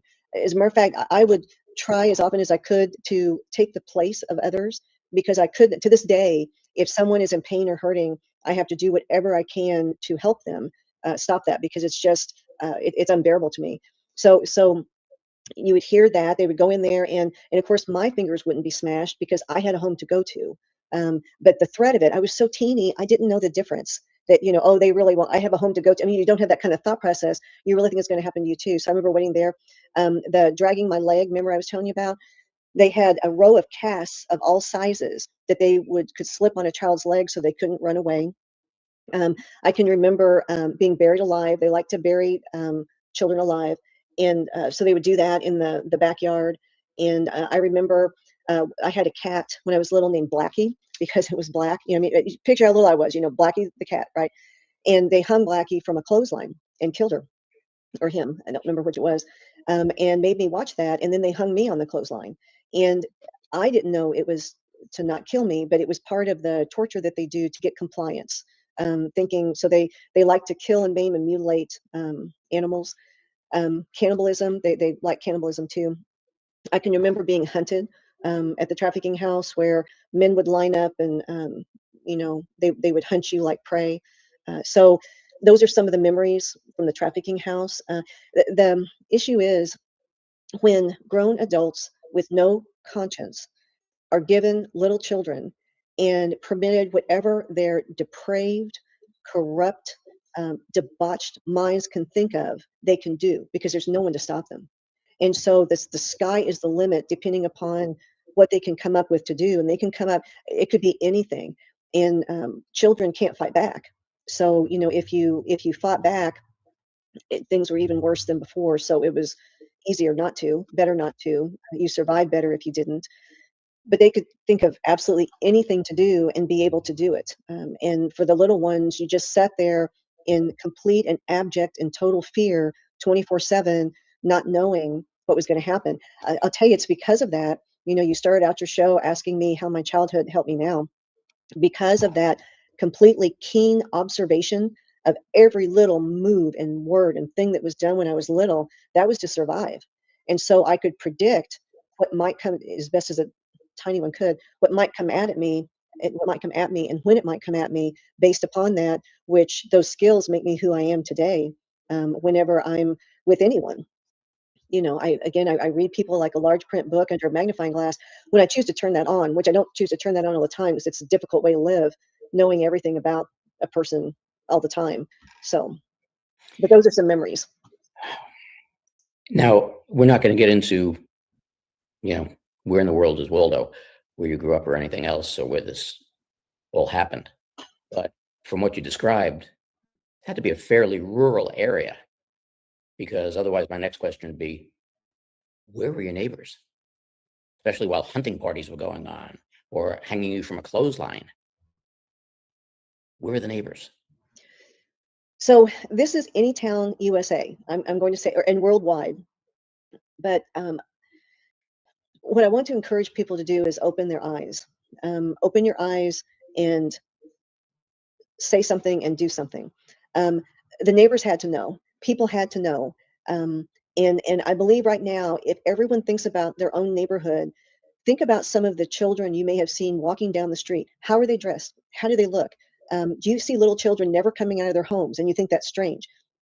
It's everywhere, and I think people are turning a blind eye, or a participant, or yeah, I think a lot of it's turning a blind eye.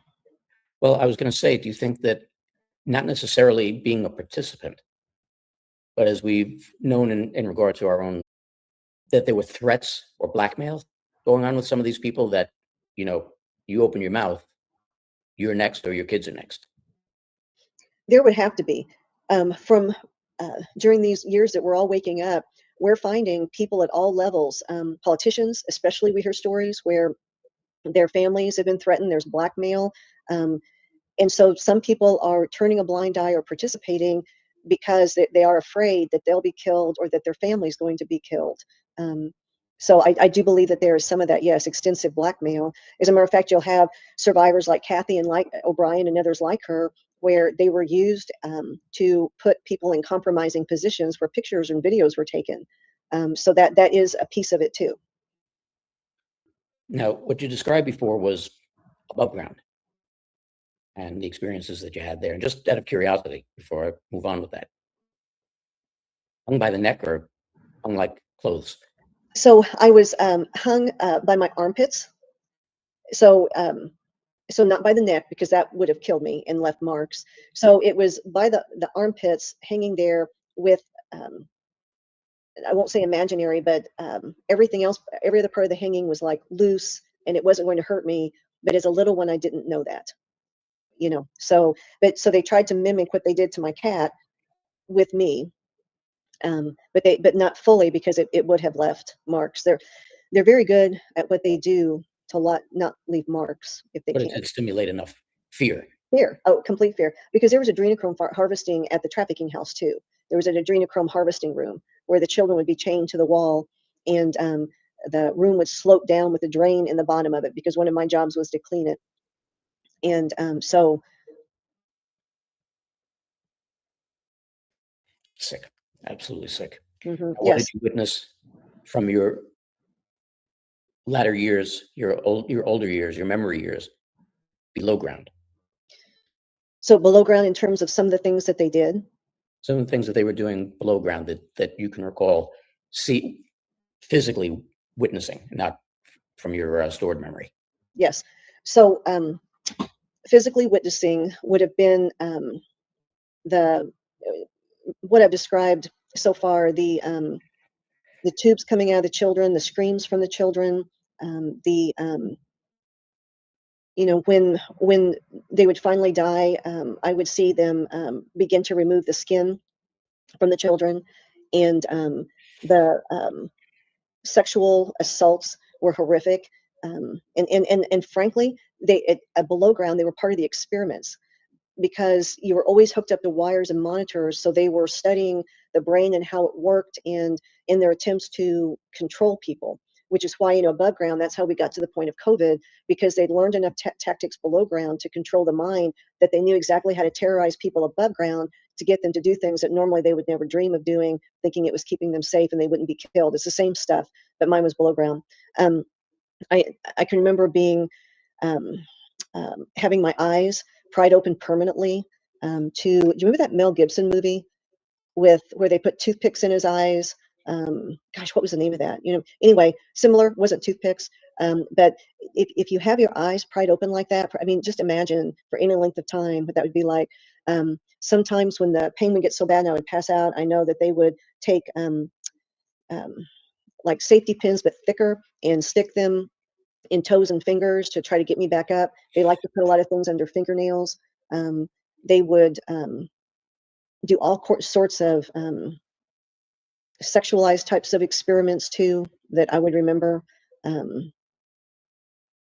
these were essentially modern day medieval torture chambers. That is a good word. The word I use is Holocaust. It is a Holocaust of children down there. Just like we heard in the concentration camps, it is no different. They have these, but these are the little ones. They can do anything they want to, and it is from Operation Paperclip continued through our government and the CIA, from Hitler and Mengele, correct? Mengele, yeah. Thank you. It's the same thing. It's a torture chamber, but it's no longer medieval. It's sophisticated, using today's technology, because above ground, we're so far behind what they can do below ground, what they've hidden from us. Now, from what you were just describing and the manner in which you described it, was this also kind of an introduction or a furtherance of MK Ultra? It was all part of MK Ultra, because part of the torture was the mind control. How they were trying to figure out. This is all ultimately about the New World Order agenda. So they were trying to figure out how to control a mind to get the body and mind to do things it normally would not do. How do you get there? So the drugs, the experimentation, the torture, the observing, the monitors. So then, for example, COVID is what I go back to. They brought it above ground. So first in MK Ultra, they terrorize you so much that you start your conscious, free thought, analytical skills shut down, because you are in fight or flight. So your subconscious is wide open for them to stir around in there and do whatever they want to do, and figure out how to control behavior. So then they bring it above ground. And how did COVID start out? With the terror. You're going to die. You're going to kill grandma. Your family's going to die. My gosh, your pets are going to die. We're all going to die. And so people's survival skills kicked in, and the repetition, mainstream media, the same talking points, because of Operation Mockingbird, that the government, can do that to us now. So the same talking points repeated over and over and over. You're going to die. This is a crisis. And then people's logical, analytical, everything shut down. And their minds, they learn this underground with the children. Their minds opened up then to, I will do whatever I have to. This is like the little ones. I'll do whatever I have to stay safe and keep alive. You tell me to do this, I'm going to do it. You tell me to not do this. And again, for them, it was more about the pedophile agenda. I'll do whatever you want. Just stop this torture. This is mental and physical torture. The mask, that was physical torture. That was torture. It was absolute torture. I couldn't wear one because it took me back underground. But that's how COVID rolled out, which is why we have to fight with every breath of our being, if they try to do something else, because it's not real. It is not real. We are part of a project, an MK Ultra project, which is part of the New World Order. They have all of this planned. They've been planning it for a long time. COVID was well thought out before it was brought above ground, along with like their death shot solution with the vax, because the children were experimented on and adults below ground, so that they could figure out how much of a death shot to give, again, so it normally didn't kill them. It would maim them enough so Big Pharma could kick in and earn even more money as long as possible, while people died miserable, slow deaths. because these people aren't like us. They enjoy that. Well, fear is the biggest motivator in the world. Hmm. And the agencies, criminals, and the powers that be use fear at every turn that they possibly can, because it is the great motivator. Fear and anger. But we went over before the size of the marketplace that's out there for organs, for body parts, for adrenochrome. And you stated that the U.S. is the largest trafficker in this in the Yes. world. We know there's evil everywhere. How large an industry is this? It's the biggest industry we have on the planet. It's a huge money-making machine, because it never ends. The number of times a child can be sold before they succumb to death or are killed, the number of organs in one body, the amount of adrenochrome that can be produced, even after death, the skin that can be, I mean, it is a huge money-making activity. And because it's so secretive, and God bless you for airing and showing stories like this, because they get away with it because it's so secretive, and people, it's hard to talk about, it's hard to listen to. I know, I understand, but that is what gives them power, because they can continue their dark, nefarious activities because of the unintentional ignorance of those above ground. But it is huge. It's what funds everything. When Doge gets to the bottom of it, they're going to find the funding source ultimately perpetually goes back to the child trafficking on an international basis, because there are hubs in the United States where the children are taken and dispersed international. We've heard about the shipping containers, on the coast. Alex Jones just did an expose on warehouses above ground. So there are places everywhere, like right in front of our eyes, whether it's a house in the neighborhood, an empty facility that's actually not empty. It's a huge, huge money-making activity. Well, that's where Executive Order 13818 comes in. Yes. All of those assets, which will greatly contribute to world wealth. Yes, yes, and money for the children for recovery. Yes. Now, my one of my websites is Q, as in the letter Q, and then grit, grit.org. And God named that after that John Wayne movie, True Grit, with that little girl. Yeah, it resonates with me and the little girl in me that survived. So before I started speaking, 2 or 3 years before, God was giving me a plan for aftercare of the little ones once they were rescued. And then for adults, I have so many adults that reach out to me because they're still wounded from what happened to them, and they haven't gotten enough help or the right help or whatever. But that money will be used to fund. And I know I'm not the only one with these plans, because people reach out to me all the time. They'll say, 20 years ago, God gave me a plan for this too. I mean, they're all over the world. So we have plans in place. And whenever the funding comes out through, whether it's reimbursements from Doge or the reset, whatever, then these things will all be funded. So that way the children, can be helped, and the adults with the little wounded children in them. Now, do you think poverty is a huge contributor to a lot of these kids being taken, both willingly and unwillingly, and especially from some of the third world nations, and the kids that are coming across the border, et cetera, et cetera? Do you think that the poverty there is a huge contributor, and again, willingly or unwillingly, to their ability to traffic?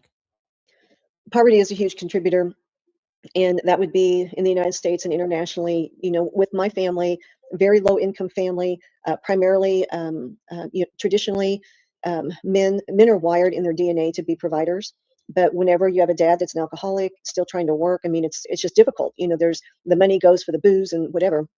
So at the poverty level, there's so much alcoholism and drug addiction and mental illness from various things that are happening, probably a lot of it pedophilia, that they are easy targets. Internationally, it's the same. Internationally, it's more the parents selling their children to receive money to try to survive where they're at. And there's no excuses for any of this, but it might help a person semi understand, what's happening. Now, it's the evil also happens at higher. There's no income that isn't subject to the pedophilia, because pedophilia comes regardless of age or race or demographic, but the trafficking normally comes in the lower income, getting back to money, trying to attack those who don't have it, or people who don't have it trying to get it, by selling what they have, which would be their children, for trafficking. Very sad situation. Mhm. Very. Yes. So, as we go to wrap this up, what do you feel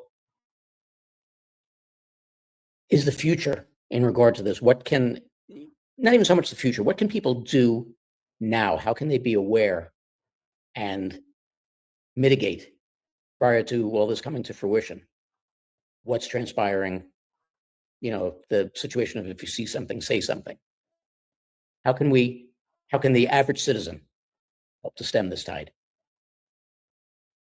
Yes, thank you. So with the limited time that we have, I first encourage people to go to my qgrit.org website. It is full of information on how to identify if a child's being trafficked, how to identify if a child's being abused. If you see a little one you love, when you identify the signs, what to do next. So all kinds of information there. But for today, Border Czar Tom Homan has deputized the end of February every U.S. citizen to find the missing children, for example, that have come across the border. And they say 300,000, but those in the know say it's more like 900,000. So there are a lot. And his recommendation is if you see something, say something, which for this population is to contact ICE. Now, three-letter agencies are a problem to me and your audience that's listening. However, I will say this: trust the man, trust the plan. I believe before this would be like Kash Patel and the FBI. Before Trump came into office, they knew who in ICE were the good guys and who were not. So on my website, there's a page on ICE's phone number. If you see something, say something. So if you see a child that you think is being trafficked, to speak up and say something to ICE. You can call in anonymously. You can fill out an online report anonymously, so you don't have to say who you are. But I think initially now what we can do is open our eyes to see the prevalence of it. And there are signs that I mentioned on my website that you can look for to at least first steps to know and be aware of what's going on. At that point, ICE is our go-to to take action. Other than that, if it's something that's blatant, like I was in a neighborhood one time and a car stopped that didn't belong in the neighborhood, and a man got out to take a little 3-year-old who was playing in her front yard. And luckily, the person that I was with ran over and stopped it, or she'd have been kidnapped. So this happens in plain sight. So if you can safely do something, do, like in this case. Otherwise, be aware is our best choice now, and contact ICE. As Tom Homan said, he would rather have 1,000 calls that amount to nothing and save one child, by call 1001 than not to have any. So that is our go-to right now. I believe soon it will get to the local level. I believe soon it will go to worldwide. I believe that's why the FBI is now in local jurisdictions to do this. But right now, I want people to be aware and to also be aware with their little ones. 1 out of every 2 little girls is currently being sexually molested right now, or has been when they're teeny, and 25% of little boys. So when you're at Walmart or church or wherever you are, look around and know this. Keep your eyes open and be aware, because awareness is step 1. And soon I believe we'll have systems other than ICE in place to take more action. What not to do: do not contact local law enforcement. The first thing you're going to want to think about is protect the children and justice, but there is no justice now, and there is no protection. Law enforcement will likely give them to child protective services. I call that child pedophile services. They are part of the problem. Don't go there. Law enforcement also has the ability to take your child and put them in a psych lockdown for 72 hours in most states with children who are severely mentally ill. You do not want that for your little one after they're going through this. Don't enter the judicial system. There'll be time for this later, whenever things are turned around, but this is not the time. We, the people, can take care of these children ourselves. And I've listed on QGrit different tools and information of what you can do yourself to help your own children, and to help a friend's child who is being assaulted. We can do this ourselves. We don't have to enter the corrupt systems at all. Wow. It's really, you can't go beyond that. This is why you speak out about this. This is why I do shows like this. This is why I stated at the beginning of the show. Yes, it's a difficult topic to listen to. Yes, it's a painful topic to listen to. People remark sometimes about why I pause so much and why it takes me so long sometimes to get a question asked, because I choose the right words. That's why I refer to people like Lynne and Rachel and Kathy, not as victims, but survivors. Mm-hmm. There's a manner in which we have to look at this, and it has to be kept in our face until it ends. And then it has to remain right here so that we don't ever forget and we don't ever allow it to happen again. None of what we're experiencing should ever be allowed to happen again. Lynne Scott Haggerman, I thank you very much for coming on and opening your heart and your thoughts to bring this to the people. It takes a lot of bravery to do that, and it takes a lot of guts to have survived what you did. And we're thankful that you're here to share with the people. Well, thank you. I mean, God bless you for having me on, and God bless your listeners. Everyone who's listening, I know it takes courage on your part too, to hear this and to try to comprehend it. And I'm so grateful that to your listeners that they were willing to hang through the whole show and listen and try to understand and comprehend and become part of the solution, because we the people can do this. We do not need the corrupt systems. We need each other. And we need some tools, and we need some facts. We need some knowledge, and we can do this because the children need us. This is about the little ones. This is putting aside any differences we may have as adults, and it's time for the children. We need to focus. Human trafficking is it is big, and the U.S. does have a huge human trafficking ring, and so that is not wrong. I'm gonna close up with I was trying to look for this TikTok video. It was very interesting, and it's from David Gornowski, and this is Dr. Yu, Weeping You. This is his description of what he thinks light is. Light cannot be a particle. If a particle can go through 3 of them, particle should go through 2 of them. So here is a 9-volt battery and a little light bulb. Look at what happens if I put this one here. That's my flashlight for the hurricane season. Okay. In order for everyone see the light particles at the same time, because of different distance, different directions. That means this light particle generated from the little battery has to occupy every single point in the auditorium at the same time. Is that possible? If you think about it, you can generate enough particles, occupy every single point in the auditorium at the same time. That means infinite, times infinite, 3-dimensional. So that's impossible. Since light cannot be particle, if it's a wave, means space already filled with particles everywhere. So what happens for the light source? The light source is nothing more, just a little disturbance. And then, just like a water, disturbance in the atmosphere of the ocean, when you throw a rock, like the ocean, create different media called excitation, and then what happens? Create a ripple and a wave, and this wave is already in vibration in the medium. Or you can say, whenever you see light, there's no particle traveling at the speed of light hit you whatsoever. Otherwise, we all go blind. So what happens is the particles next to you is just vibrating. So that's how you can sense what is light. That means light. Very interesting. Anything else I want to say about that? I would love to talk to this guy. I'm going to actually try to reach out and find out his social media handle and talk about that. So anyway, long video. So on that note, I will leave it at that. And I hope that everyone has a wonderful rest of your day.